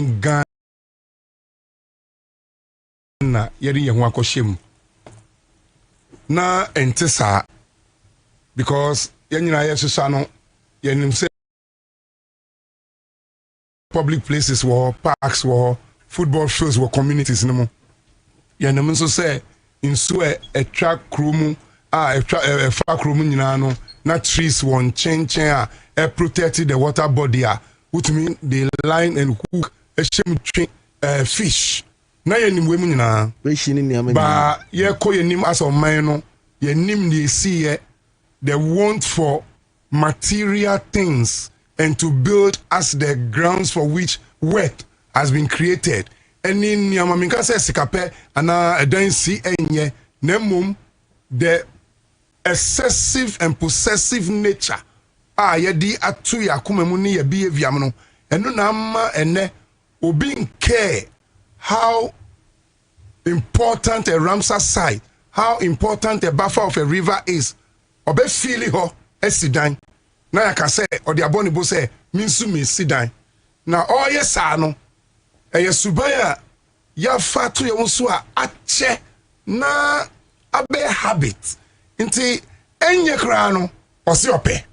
Obetwa drying season bi na we sini dance yo. Owo sika no bi ni nti eja na ode ma amanfo na control ni monitoring teams ni nyina no akọ abeyance. This is what we have built for ourselves. And yes, by pa on my Ghana yakofa to yanso. In a research agenda, Nyankopon adaye nyina wedi. Say in so ye yire ye na emini ye no amaye nyina nya wake up call say o man Ghana ya dan suban bi a enye ne mfata mra so say ye be reorientation of ourselves and so everyone so obi am blame obi ba yankasa ne ya ye ho nti once aye nyina ye ho say ya ye ho sa no then I say ye me share Gary footage no 10,000 obi o wo dan no ma ye yi man no obi agitum say no enye ye Eburi Mountains as at 2010 na ye Eburi Mountains as at 2026 just yesterday hey ayo how na ehọ na efriba development akoso no nyina no eno drains no bebre no etwe on source free Eburi Mount na development on the Eburi downstream in so no to a debris say yi ni nyina no ekọ drains then it comes to Accra ye yi tire na ye yi enti de mo share no adan no esisi su na bi fa henfa adan no esisi no bi fa drains no wo hwe Kole lagoon wo hwe Kweshin wo hwe Oyarefa hono streams na free Eburi nyina fa Accra mia no Oyarefa which side yeah na be pure domina be pure Oyarefa na ba be pie Teshin na be pie Sakumo no na be pie I think Sakumo no inside no eno na ye kan motorway I go pie Botema how no nyina no free Eburi no so adan na esisi su no muhu bi yo bi ya sufficient obi e what dem say we na ya ye ho obi atim so the question is do you believe that the government mean that the courage is now thrown into the people's hands say man who say na ya ye ho afa then no man neka obi ajetum say say ale bubu all right I can say yen call first you know I don't know mo mark here so the first one here where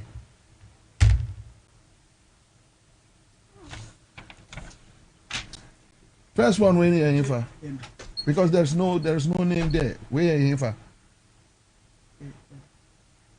omo yi pe shi die kire yen omo yi Oyarefa die kire omo yi ne wo botiano can sem fefe bi say people were even fishing in these waters once upon me akwala me twemu operation once obi kra hook and line obi kra net na ochinam say say close asa I feel with refuse a lot of money to use all the surface laterite to fill all those areas and obi si on say we see in so ne kwan pa ama ya narrow nso no nti baby I say water near retention na ejirem kakra ne nko water table no mu ansa onya ni outlet into the sea no amanfo sisi wo onya abobi so what is akasa we say God is the greatest architect of the world perfectly he said how na me no the architect created in so na because of the open space national kratre netre wetlands so. And for all that wetlands, people have built on the wetlands. Built on it. Oh boy. The president was bold when he said he cautioned respectfully some of the traditional rulers who are giving the lands. Yeah, it's a contributing factor. We should be careful because very, very. Ramsar side where there were birds, there were all these beautiful the migrating birds are green. It was a green. All right, young share a stand mitigation team no more proba mokoye or damfa.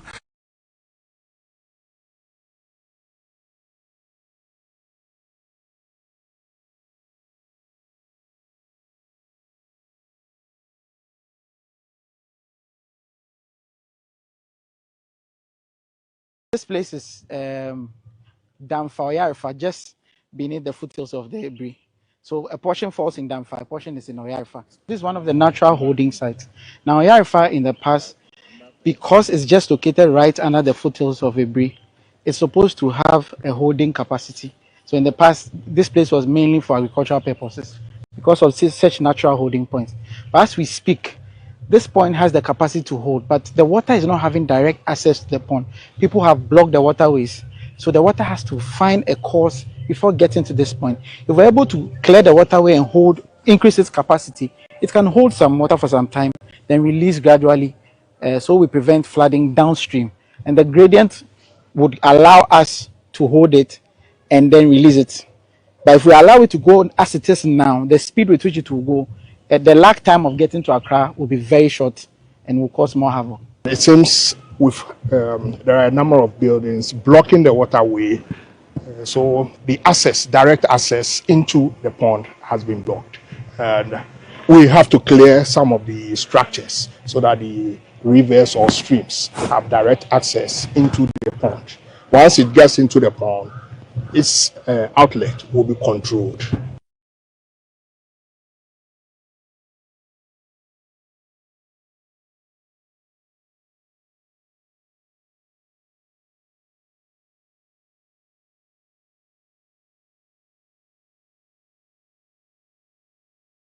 Yeah. The water just subsided. No, quick one. Share. I can't say share. Adanya almost CSC.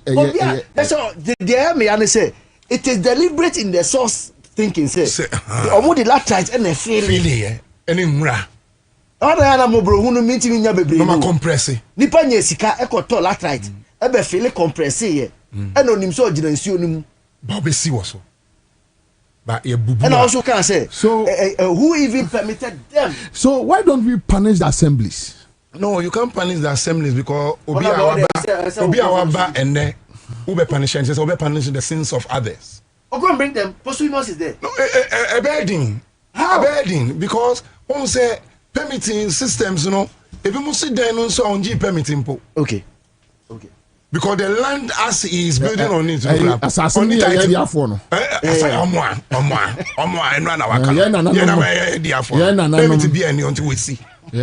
see. Now, OCV no regularization now for title. Now after the abe legitimate. A Honna assembly ban because who's in one the country be a now didn't know about assembly lababeji Akwenya now they are regularization now after the yem jinasoma permit. Near near presidential task force mitigation team man. No cresse say ye bubu. Baby ye one say ye bubu. Baby ye see a sin so unquino. Ye be clear one yina. Na ye clear one so retention points na war me anomo. On be holding the water. And when they hold the water on its own will go through the outlet and then it enters into the sea. Baby so and yet solid structures, missive structures, kiosk ni containers, and no do one float to one so no so I'll share with videos so.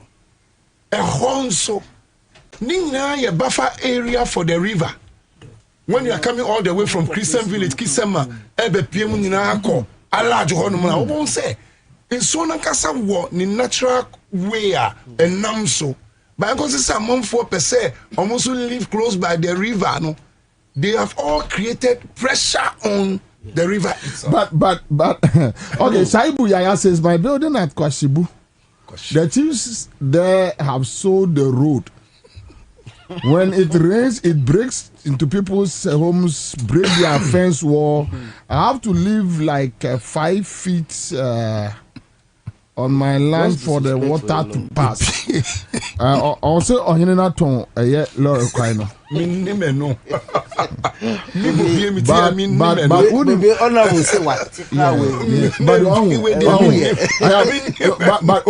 Unim, I've been saying this. Oh God! Because I see Bobie when you leave a country in the hands of traditional leaders, in fact, let me be very honest with you. One of the people who are very stupid are traditional leaders. Oh, don't talk like that, Bobie. No man be that. And your man no muchichire answer yeba. Hold on. But then no rules. Hold on. So you should ask me why. Bobie, no, I haven't said you should agree with me. I said, ask me why. Why? Yes. Some of them. No. Rubber, politic back. No. You see. Why is still region? Yes. No, hold on. Oh, the fact of the matter is that as we speak, also every region be a peculiar problem. In a way. No. Greater Accra, you face a fact. Most of Nsasi sa ne ya this year ye diama we nom. Assemblyman who come the bull. They'll gang up, they'll beat you. We a reality. A sad traditional warlocks ne sa microphone ne yes no. The landers are living with the chiefs. You see, we don't want to say Ashanti region. Right. Maybe Ashanti region is a peculiar problem. Ashanti region problem here. I am from the tons as the Magalam say yes. No correct. You see, we know it. To the extent, Otunfo said that for BNI for more investigation. Yeah, to the extent, so arrested a chief. Bobie, okay, say Obi antimi so the keke. Say Obeba area bi abetu. Good. What you have said. You are right. Ask me why. Yes. Let's pick. Don't justify the insult. No, it's not an insult. But no, you well, see, I'm looking at they are misusing. Baja trying to look. No, Baja says some. No, Baja was saying you should use some. Hold on. Baja, some have been unfortunate. At the cry, morals na yabwa. And I mean, at the cry, bro, for no money morals, I yabwa. Your morals no attitude on mine are your boom penny for your share a penny. Meba, Mamuzao. Ubu penny, I'll share when you want your no.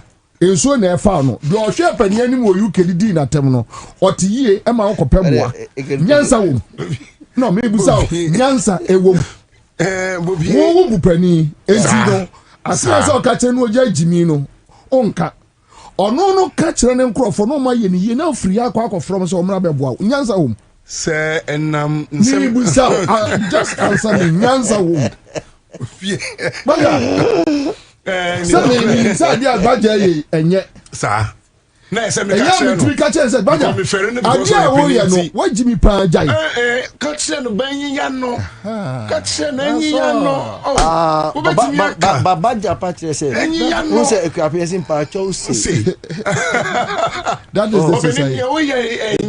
Do you unim after Rollins and after Nkrumah ye nya almost leaders be you know arenti Rollins we pedin wajimi obehwe wasum ye krom DC mampon obefa no boni ma bia me se papa ne ba no ne ba ne Professor Akosa. Okay. Okay. That's that line. Oh, fie wo ye fie achi o papa ne fro papa ne Yesu o se kom di mi o na odi nkwasi asem bi ma Rollins boni ma oba ya ho na chinka ne ka si to what can no I steady no but what serious I think I can back what you are saying even with the biblical one say yes you are so dey mono now I pay for people who are very old I'm very serious about it he could have decided to lobby them but he picked the whip and wa papa Bevlolate or they be to Facebook asking why we are building more churches and rather not industries. Yeah. And I'm a quatrass here say, Colonel, you know what happened in Rwanda? It took political will to break down churches and mosques and started building industries. So the revolution must start from somewhere. Agree with you. That hey, Masa, udim kwasi asemo ha agree with you. That is where people will fall in line. Exactly. What happened to a year and penifua now omo a friends omko fani ma no mudi akosi. Yeah, holding and the collaboration. Said America our colleague was and only transformation yen ya family kabino aba. Yeah, jai abako sem no nti amako say but Baja amanfo FM no Baja say America a police for the soldier for very ruthless in Ghana Because when they enforce the law. Very good. So you can practice democracy and still be ruthless. And enforce the law. Any day, no credit. Any day, no credit. Somebody will be smiling with you and say that you can't go inside. And you won't go. You say, Honorable Baja say we should go, please. And then you smile, but you won't go. But America, so they need police. No, no, cast them 1, 2, 1, Tiasia.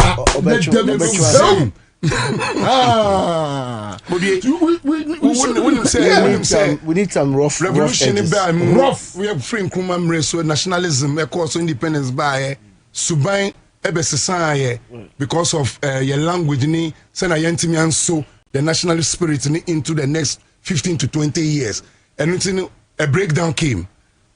Nyamin Chade former President Rawlings did buy and now Yanina Tobe Yadi there was a disciplined society moving forward.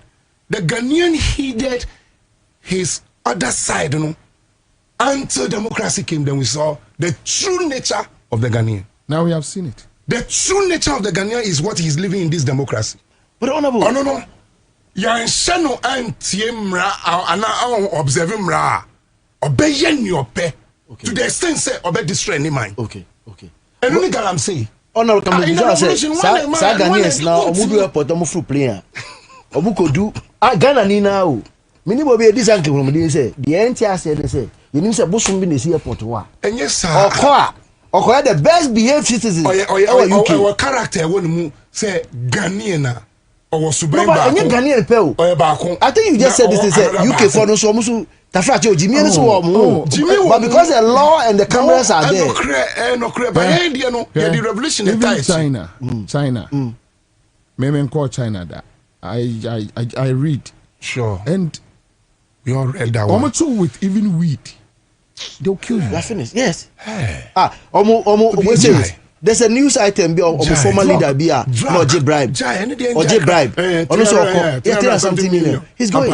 He's losing his head for the past 5 to 10 years. But do you know one funny thing in gold? Let me give you one in gold. Give me. In just 2018, gold that has left Ghana to UAE, in their books, they are written say gold that left Ghana to their country was 7 billion. In our books, it was 2 billion. You know why? Those who were smuggling, I had their money say a crowd, but they know a casano loss. No, you lose your head.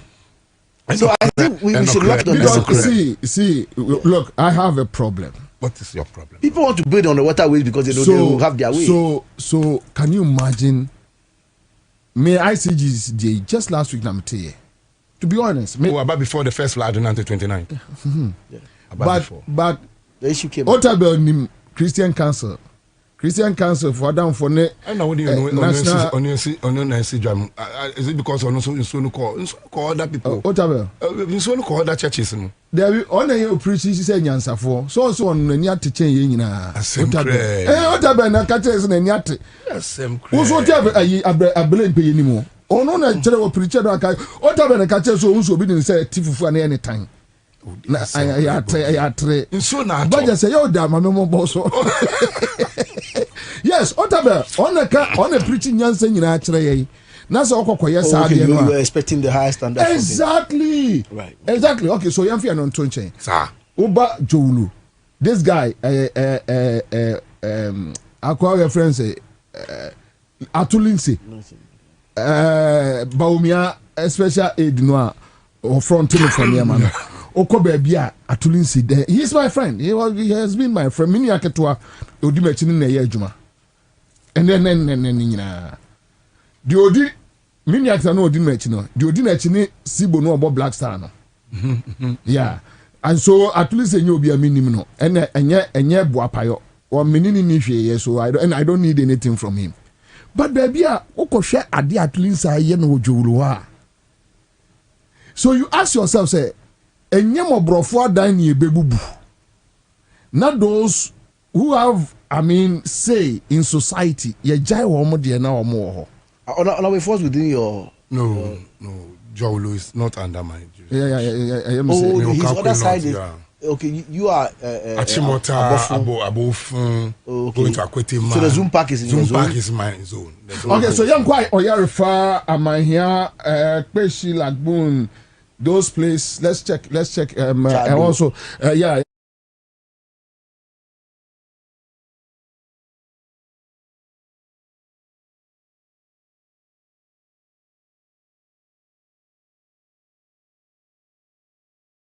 after the downpour and after the conduct of the reconnaissance by His Excellency the President, we also conducted some recce to look at areas where we think we can conduct some operations to mitigate the impacts of the rain. We can't stop the rains.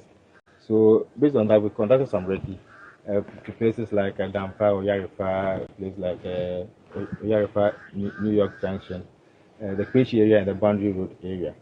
And then after that, we decided that we're going to conduct operation such that we'll tackle the discharge, the source, before we come to the cause of water bodies. So as we speak, we've started some work on the patient dredging, and the dissecting is ongoing. Yesterday, we did some work in Okaiko North just to dissect some culverts.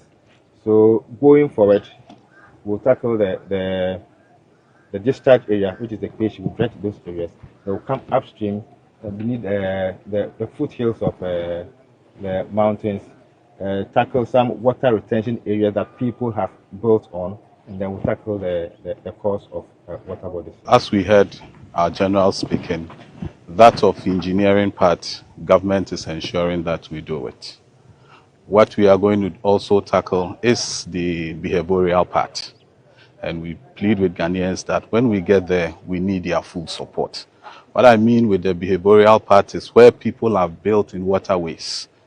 The last time during the press conference, General mentioned that in places that we need to demolish, we have to. We all know what we witnessed some few weeks ago. We don't want it to happen again. So when we get there, we need the full support of Ghanaians.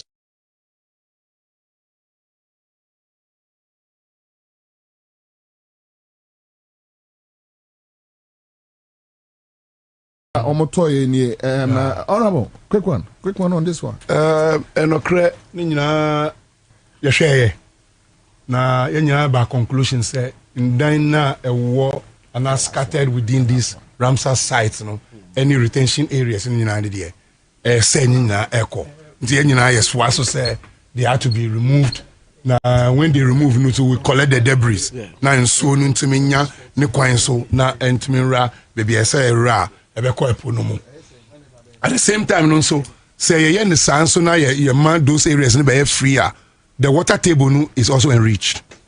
Because the water seeps down into the water table, and that which is in excess flows into the sea. Okay. Nina ye natural way nyamede ye man. Okay. Ba ye di awunya any brebi ara ye mu a baby anso fa no so o to asidan wo ensenem fata. Mami jidi say o man peni be ma ye yi amon man mu nyina ewu. But quick one, bibi aba mitim sesia me pacho adaina Sanyama we mushia enka obi a wo say o former MC MPP time mum from mumrem na yenyina yenya one direction ade we need one purposeness, one direction. And that be MPP kra ba om say na ye kono, so that it won't be the usual thing. MPP ba so ye ko Koforidua for flood mitigating 10-year plan. Asemi medituja say you can't do these things political parties no because maybe I do not deal say but maybe so obi beba biom but beyond the political side of it, I'd rather go with the media and the media forums. Now people like you should be speaking so that we depoliticize it. And also communication plan. We can only do that by getting understanding from NDC or Mwabem say MPP so a interest party. Certainly. In our development, agenda, going forward. Let's get them everybody on board. Say, and former defense minister with stand up. Beautiful. Oh yeah, we move. Gary is doing that one. We call Koforidua for 3 days. It should be very participatory. So that approach. NDC BB, NPP ba oma besesan. Ya na twe quite from Accra to Kumasi. 22 years. MPP and this yet. Why? But I'm happy about the forums, no. But say Bobie Ansah if you Mobemana, you're very participatory. Very much. The traditional rulers. That's a strategy that was adapted in Kufori. Enough in the roadmap. And it's all your hine now ton asase wo so mo bia ya chiwa 55 and also count traditional for no they are selling of the land now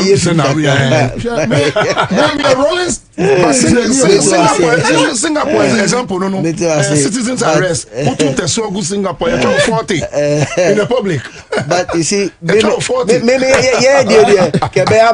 the last one I'll say since the discussion now, once companies like say send to ni niama ekopie won suonum ICDC okay I'm sure you me buning maybe you have to explore what I'll call the penalty.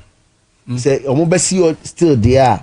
We should be charging them some penalty. The harm they have caused. And you see, that's my closing.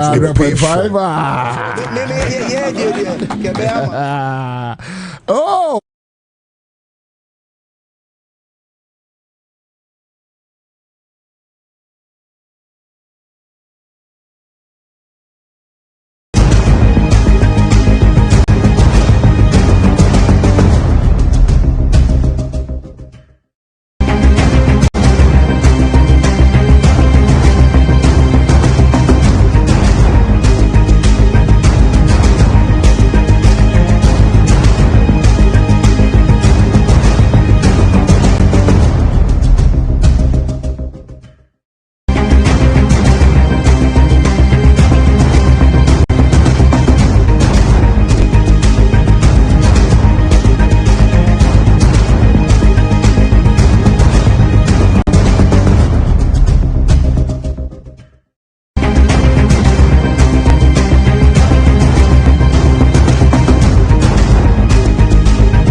Member of Parliament, Honorable Teresa Ladia, we need Juma Power here Saturday, and so you can youth groups in the assembly members. Ubia or walk and queen not no Mumra Friday to Saturday. You better communal Lebanon, then clean the city and make the place a habitable place. Thank you so much. Thank you so. You're welcome. Mommy. Wafa. Kaja to me. I'm saying what time no call. Sure. Enti. Ebusia enti yada. Citizen TV, Accra, Ghana. Citizen TV, the citizen's power. Dika, Wanabeka.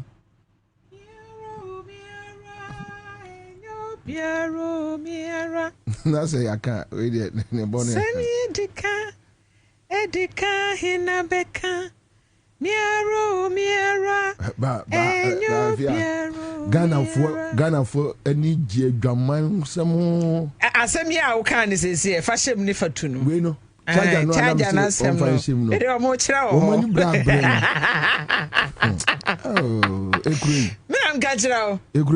Gajro. And man, the Dimwakotine. Ye came, and Mamma do now, Parkasemboa. And when I make our TV say, a man pay more castle home commodity, just a ma. Bear my arapa on can the area wants some done in the young Kubemeshia.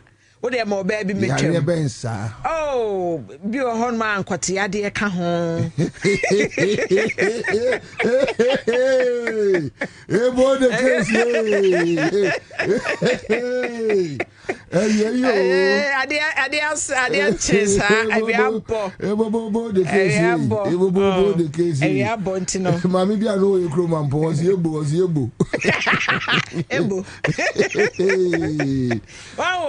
I'm going to want someone that. What are more about me?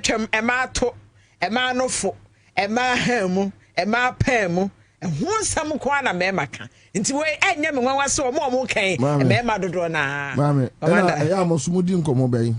Emma, editre home come me and tadia. Ha, and my shan come my dear better we nim. At idea beshe, we give you who ye fair. And to mum what the moon come on when ya say, ye can be a mamma. What's a trumutia menka? Yes, ma'am. What's a trumutia? Was it mamenka? And come was some. And you was some. Hey, if you it is my body. If you the body is not your body. Munja bibi you. Aye. Ya heard bibi. Mon kaya so we won't come on some. Code of conduct. Code of conduct. Code of conduct. Almost a day. Almost a board member. Me kasa. Kasa.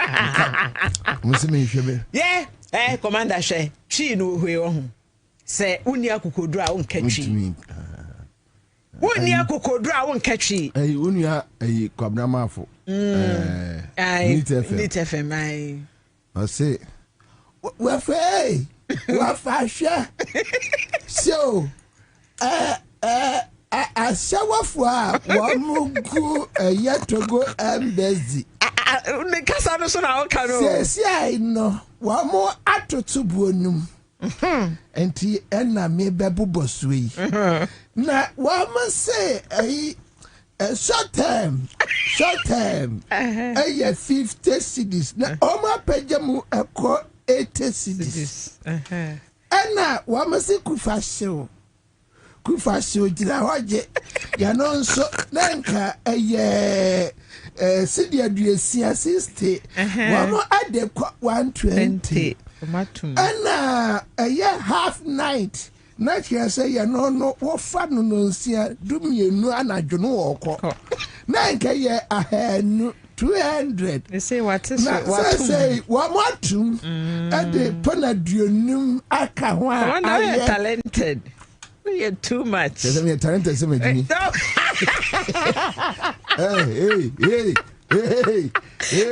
And you manu sibone. And you manu sibone. As my mekaya, me say we are talented. Just say. Kwabena man for one age me. Who? I said, yeah, they say. We bet you good soon. Na was style. Style. Yeah. No. I said, yes, maybe the nicote. Na nicote, no. Was he a grubby woman? It's a predator. Yeah, Jack for you. It's a predator. What's this, Andre? Nicote womb. Now we in the cotton if you are. Nah. Nicotine, no. And I also buy a do by chemical bakusum. And also your friends so predator.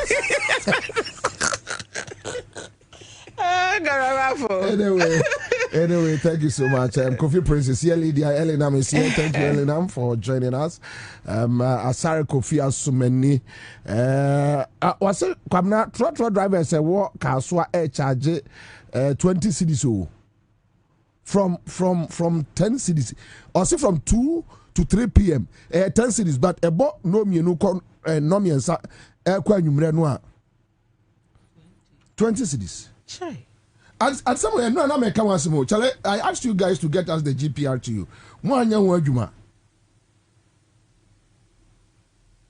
Commander, now, unim say nye kaswan kwana saadi koso. Okay, so you have experience, right? Oh, a lot of them. Now, was it Monday? A free sense to tell. Aye, Monday kra anopa heya 37 ha. Omo Jamie. Oh, Omo Jamie. Omo Jamie. Sir, one fra in Suoba. Because the free we kra me be na animu no nye. Aye. We net to take a crash so na so ne pete.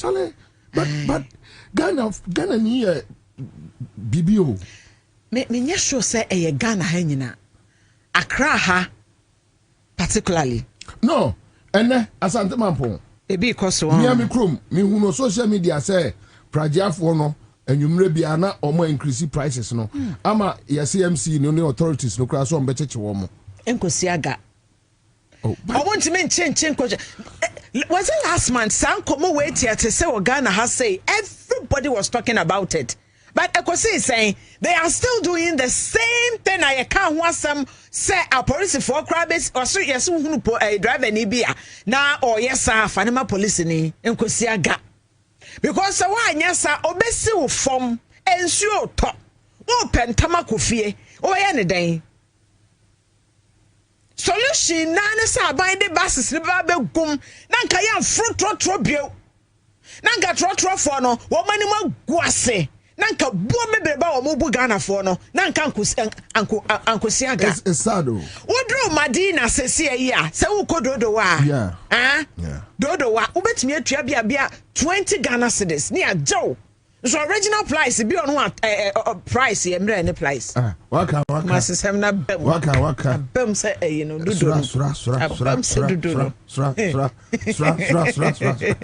no but anyo no ma jimpemanim commander there one jimpemanim no so a say okọ 137 a obey stop so be miensa nti obetimi alodu from her to American embassy no aje ye system no ankasa no ye na afia ya America no we need a radical leader a very radical one yeah obetemi system no because one so my way you need control price system never be currency that but we need control price system why na betimi we need to do that control pricing. Share Real Democratic was sending from Kumasi. Also,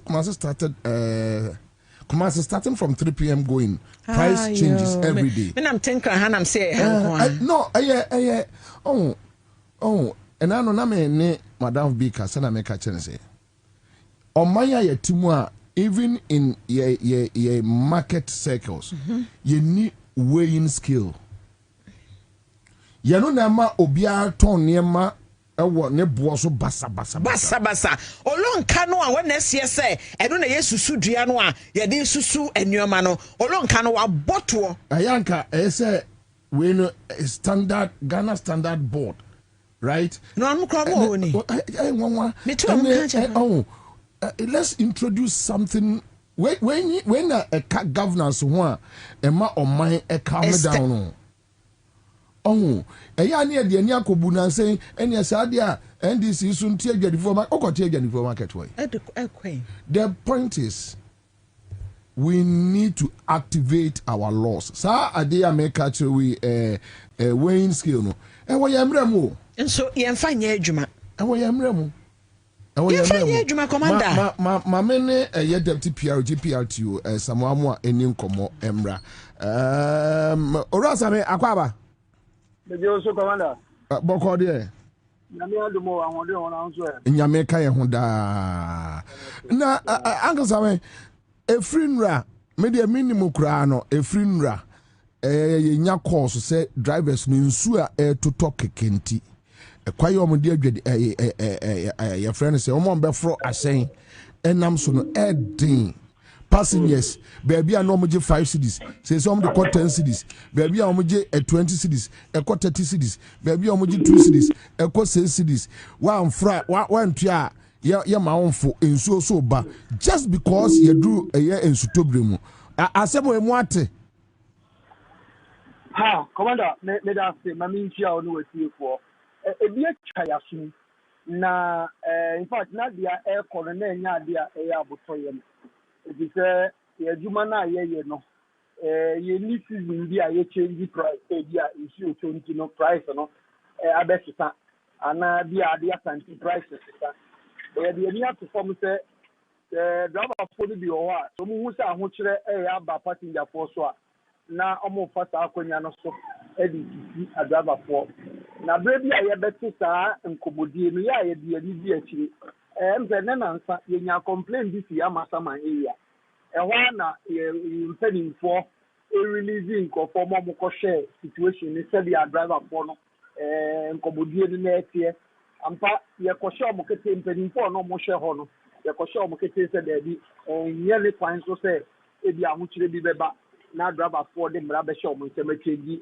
fair the bi won so ayete nra say ni ankata nso minya call edit la pass passenger in fact me call mu no na driver ni kire say oka tiger kuo no ho enti me ma passenger ne kra the driver ni car number no e de ma me e ma quickly ni me forward the ma tiger impeni for no na ebi won so aye be nya information aye be bi akire so no na omo nso eni kuo bi amu akoya de bi a driver for no kwan a mo fa so sadre no enya de papa kra na mo no ye nya ne ntia ne de ni bi akire ni ewu se driver ni ko a oye saa no oye kuo ba ni ewu ba bi oye adwuma in fact ye wa so chipa ye de ma no ba pina so no ya do ani be bi akira na ewu station kra omo ye adwuma enti no nkomo no ebi grani bi ba na ebanso a ye de ni ebi akire see as I do when you're any day, and I said, okay, son, ever Nana, and say a banasa, na ba and say a banasa, the baby, I'm a dear Michelle say, I think a Jumana, Emra Ewo, share Sadia free floating drivers are only cool BM. Even a news to top the crap. A room pension who is passing your former or bus stops are who do Pinuma. Your boys to be almost sorry, almost said. Almost said that to during the peak hours now. No more you have to get to our bus stops. No more the whole higher loading point. Now, driver in the chairman, no more pro zebra. No more much more or drive an answer with the passenger phone. And now almost Bukuti or Mobejo. Yes, I see a decided would you complain. You need to be at the batches halfway.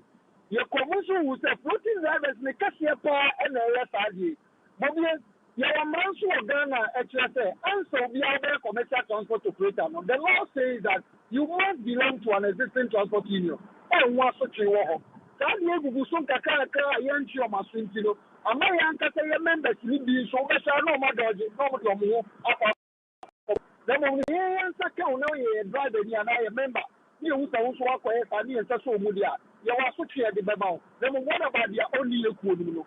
Yakuno, so no, associate or Mukai Yaku. Then we extend it and come on Muni Yaku. It's no, yeah, from Mudiano. As I have a panum post upon some of them. That's halfway, so almost someone much especially. Yes, I junkie for ya. All the bus stops are who don't be Bradani station. No more shall driver for no more Gia Boa and Senem Patano. And so be I and a Famudia. Say there be a bit in my breast ideas. Yes, I pardia. Say ya and a passenger for whom became Madridia. Mammy Musao, where no MTT 40 me bem. Yes, over to me bem because number one, Yan say bus stop and I said maybe a 1 year station. Now a binumu so almost Gina. Omuni kuobia mutumi bia omukute tumi bia assembly man mutumi bia say mutimi e party card elodu ejisika na so mo yasa Bobie I'm saying this with all confidence authority says there are even some of the police MTTD personnel omo so ta ni amano so obekọ mi ahudo bebre no sa John Tifo ejira ho a omo lodu no post for no so e wa akwanya omo so ni bi ekokoma omo. Oh, it's a company, sir. Now, that's a Vienna for the jar. It's a possible MTTB, and it's a comedy on the next year. That you are complaining the amount of baby. Who come a bit to say, CMD, Accra CMD. Who measure not posting it, or to tell baby, no junkie, you know, Luca. No, I can't power because we are, and also on the show, but you're free. Oh, me, I am come for young girl. Now, about the shop passenger force, no more, a cocker. You know, MTTD, and your Juma passes and promotion. That's how the economy to be just. Then so, a bill so, and your more cocker, almost a job, I'm not Danny Bukuma, for my dear post, you may, after a normal Danny Bukuma. And this I may, or maybe in.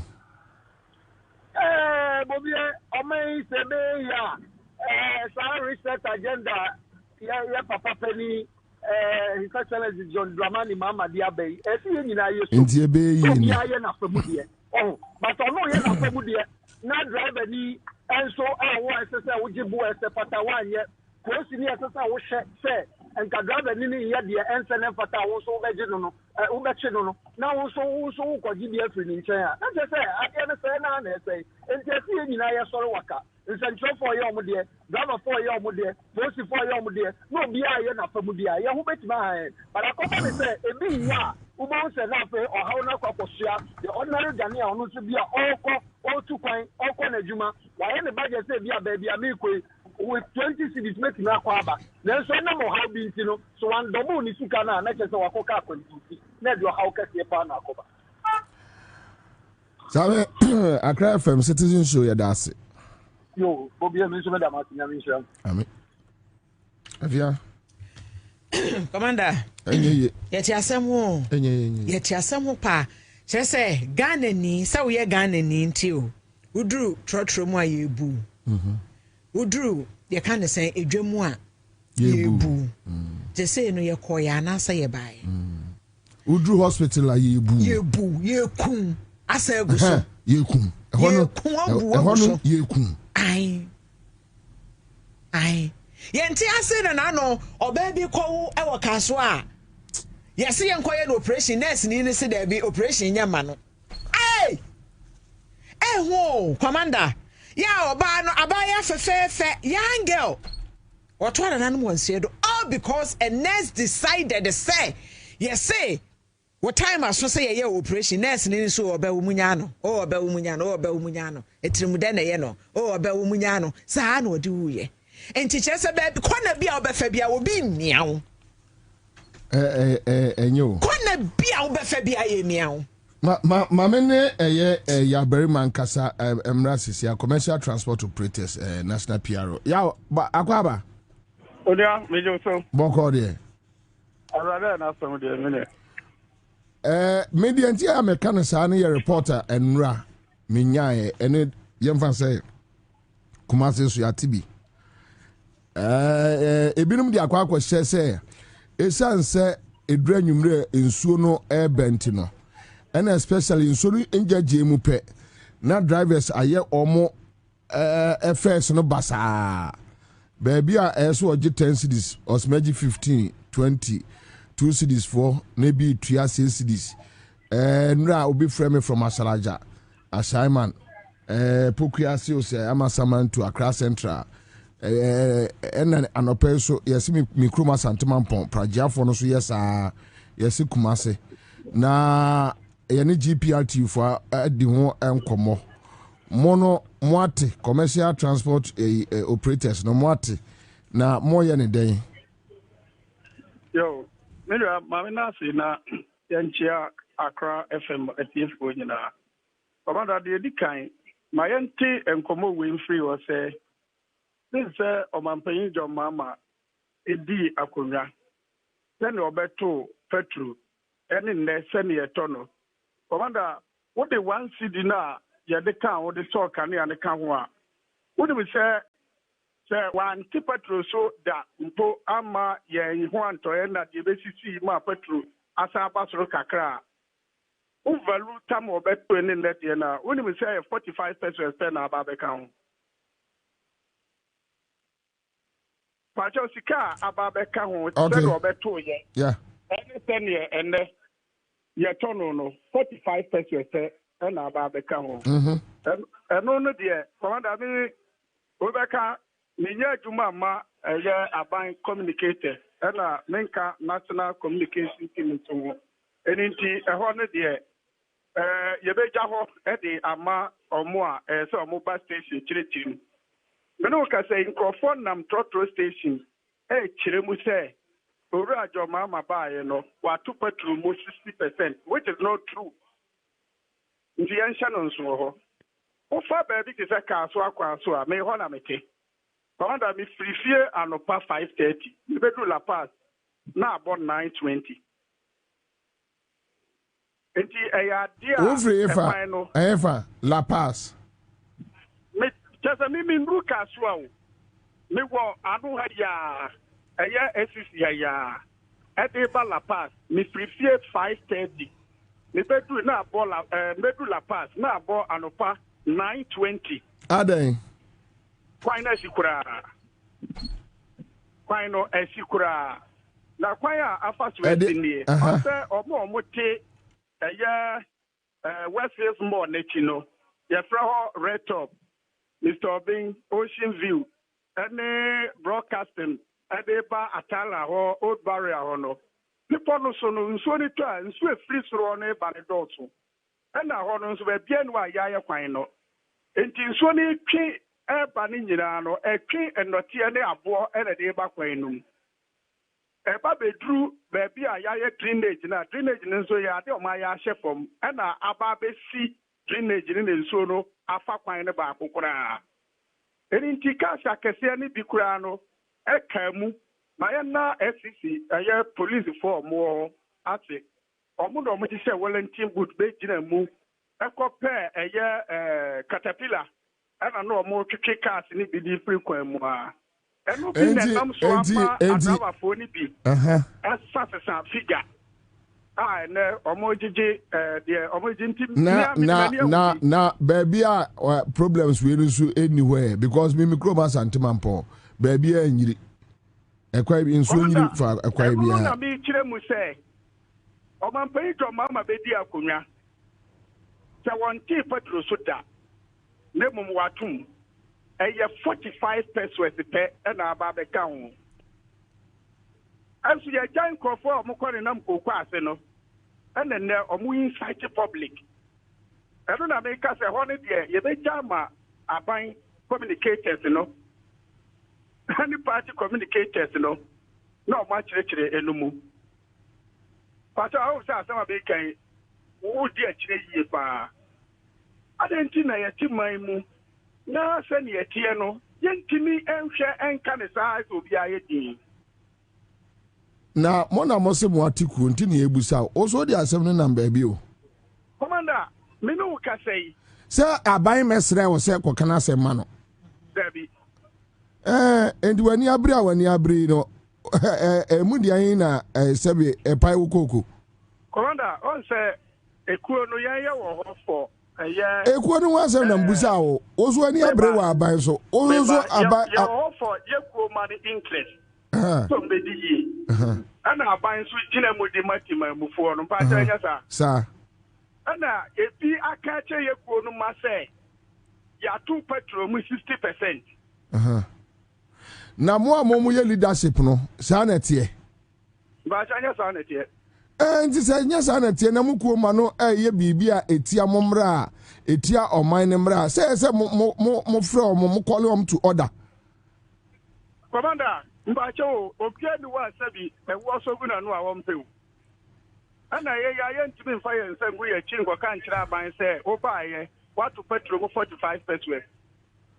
And not just so in all no muntu be control ayemukuma ay commercial drivers nyasa me pa cha say kuo no doso me say debio mangase kasama GPRTU me say mosi afrem commercial transport den enti me busa se na chese mo no se mu hu nipa bi agi ebo tra so a muntu be control wo mo nyasa Pacho, yen crofo per se, and now we say, mine, your freedom of association. And I yen answer near Namquan back also. Yes.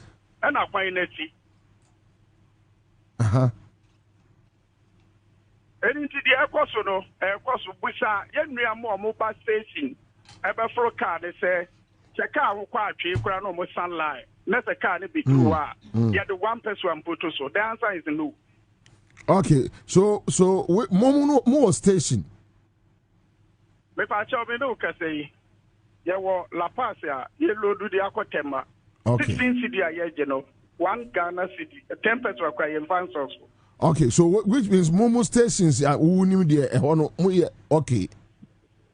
Me pa cha pepe. Okay, all right. Okay, thank you. Yeah, that's it. Yeah, very man, you're telling Kano. Jonas has sent me or say, Commander, from Ashaman to Kumasi was 90 cedis. No, Ashama to Kumasi. I don't know Ashama. To Kumasi was 90 cedis. Just this last 2 weeks. But currently, they are taking 120 Ghana cedis. Oh, okay, so I day. Quick one. Apia Kaswa Kwanso, what is happening? Quick one. Commander, the issue of Kaswa there, I believe say in the Padodua woman free Kaswa about like Kaswa road in the background. We now be 70% sorry be no panel soon there. It's either on the sound with your mumejuma and I say I see. Yes, it's either on the sound with your mumejuma and I say if you on baby do Kaswa be 3-4 more. Because me commander me sorry and pa 7. Then will midday news. But then mention me midday. 7 a.m. Yeah, 7 a.m. Mention me midday news. Me sorry 7 no. the ye mu bi ne ni kan ti ye fa from the deba eti we drew station no if at drew kwan no hu nyina lines no queues no doors and I baby am me fa na 37 it be 37 station commander me gina obey 4 good hours na me nya car emfa mai ti bo be 4 hours 4 hours why because a kwan no achoki enti drivers na enka dru ahomache a omo ye wa omo wi a omo be fa wi a na afa wa sa ba enye nsu yiri ne ehon keka ho ya ehon nete ne anwea ne ade because na atwea begu kwan no atwea begu kwan nim ti say ukọ atala ho no a ehun say isi omo de mfidie bi aba omo de te gates nim ne ade but still ano emfa because even how much you say nsuo no san eto kakra eti the more na nsuo no petikitu wi kra na commander ka so afọ wasem eti san su tobire mu ayi wo mu no ka so nsuo no nya mu na say kridi a na petikitu bi a ehwase sasa na mento obepu aba what you say ahọ nyina choki na wo hwemu a commander structures bi esisi atala kwan so no ne ade no ade we mekai Accra FM sabrin be 2 years or 3 years ago me kan say satana mo ka so a pink ye no mo ka bom ye demonstration kra wo ho ne ade enso ankwan kosi aga structures bi esisi sa kwan no so no a ye dia block drainage ne ba bi e wo se nsuo no ne ade fa no a still isi wo no ko na de bia problem we ne ye nsabeka enti enne mentumi ama me dumpo no ma ye news ye take mu 4 good hours ka anko ka ma na de man ye areho kra ne se commander me the video bi ama paite mu so mo be show a winya bomodin to tom free kaswa na wo ba bedu malama nka wo se ho so kwan ni dem wa because wo de a highway ntika wo expect se kwan ni bedem no winya bedu malam so a bola for ne se malam ase ho ba bi no men's krom ho ne se dumping site bi ho na abobo ya for won fa bola no commander o magye kwan no omaje kwan no afa from men's krom ho no etwam ba malam traffic light ena o mon kwan afa one way bola for no ti e light tin o mon kwan afa one way etu du malam ho so achoke ho so ka anko ka ma on kwan so kwa utumi sa gina obey one na what to tom from tollbooth kaswa tollbooth e dia traba ayi wanim aba SCC watra tala no wadu malam no so ho so fa ho no a yesi ye koto ball legu eti ya block kwan no commander eti kaswa for there na ma try to Facebook cause ye here stress allowance bosumi mu because what should out to Facebook na say odi akwa akoma no ye here stress allowance Facebook na me say me catch there adwayefo omo ma farm for adwuma the whole Ghana employers me catch the whole Ghana employers say omo we free so catch no David matro we need a number for matro na wouldn't go have so catch behind enti matro to was kaswa because commander say only obi adwuma na ofiri kaswa na ba na oye later me stress ni bebre enya ne fault already stressed enya ne fault and me badwa the former na etika nim no obi abusa say na we yekoye den okay then because onya be do kas enkran ha be 1 2 a ebo for a rush hour so obenya ka akra nso wodan kwa benya ka osek obenya ka akra no commander is a problem on its own it's enye easy enra ye free aha me ne kwa me chire mu free ane doctor na free ha 720 commander me do free na about 11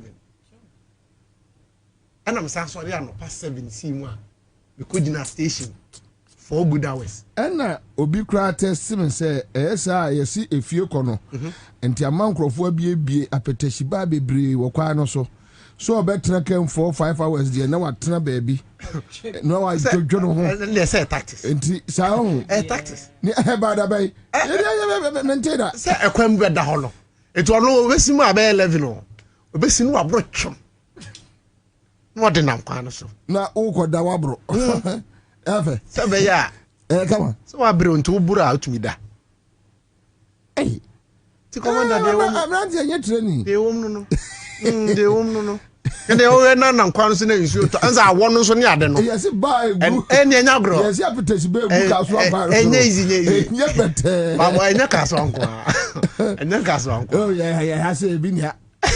Yes, can we be? Yeah. Drew, you drew fientum.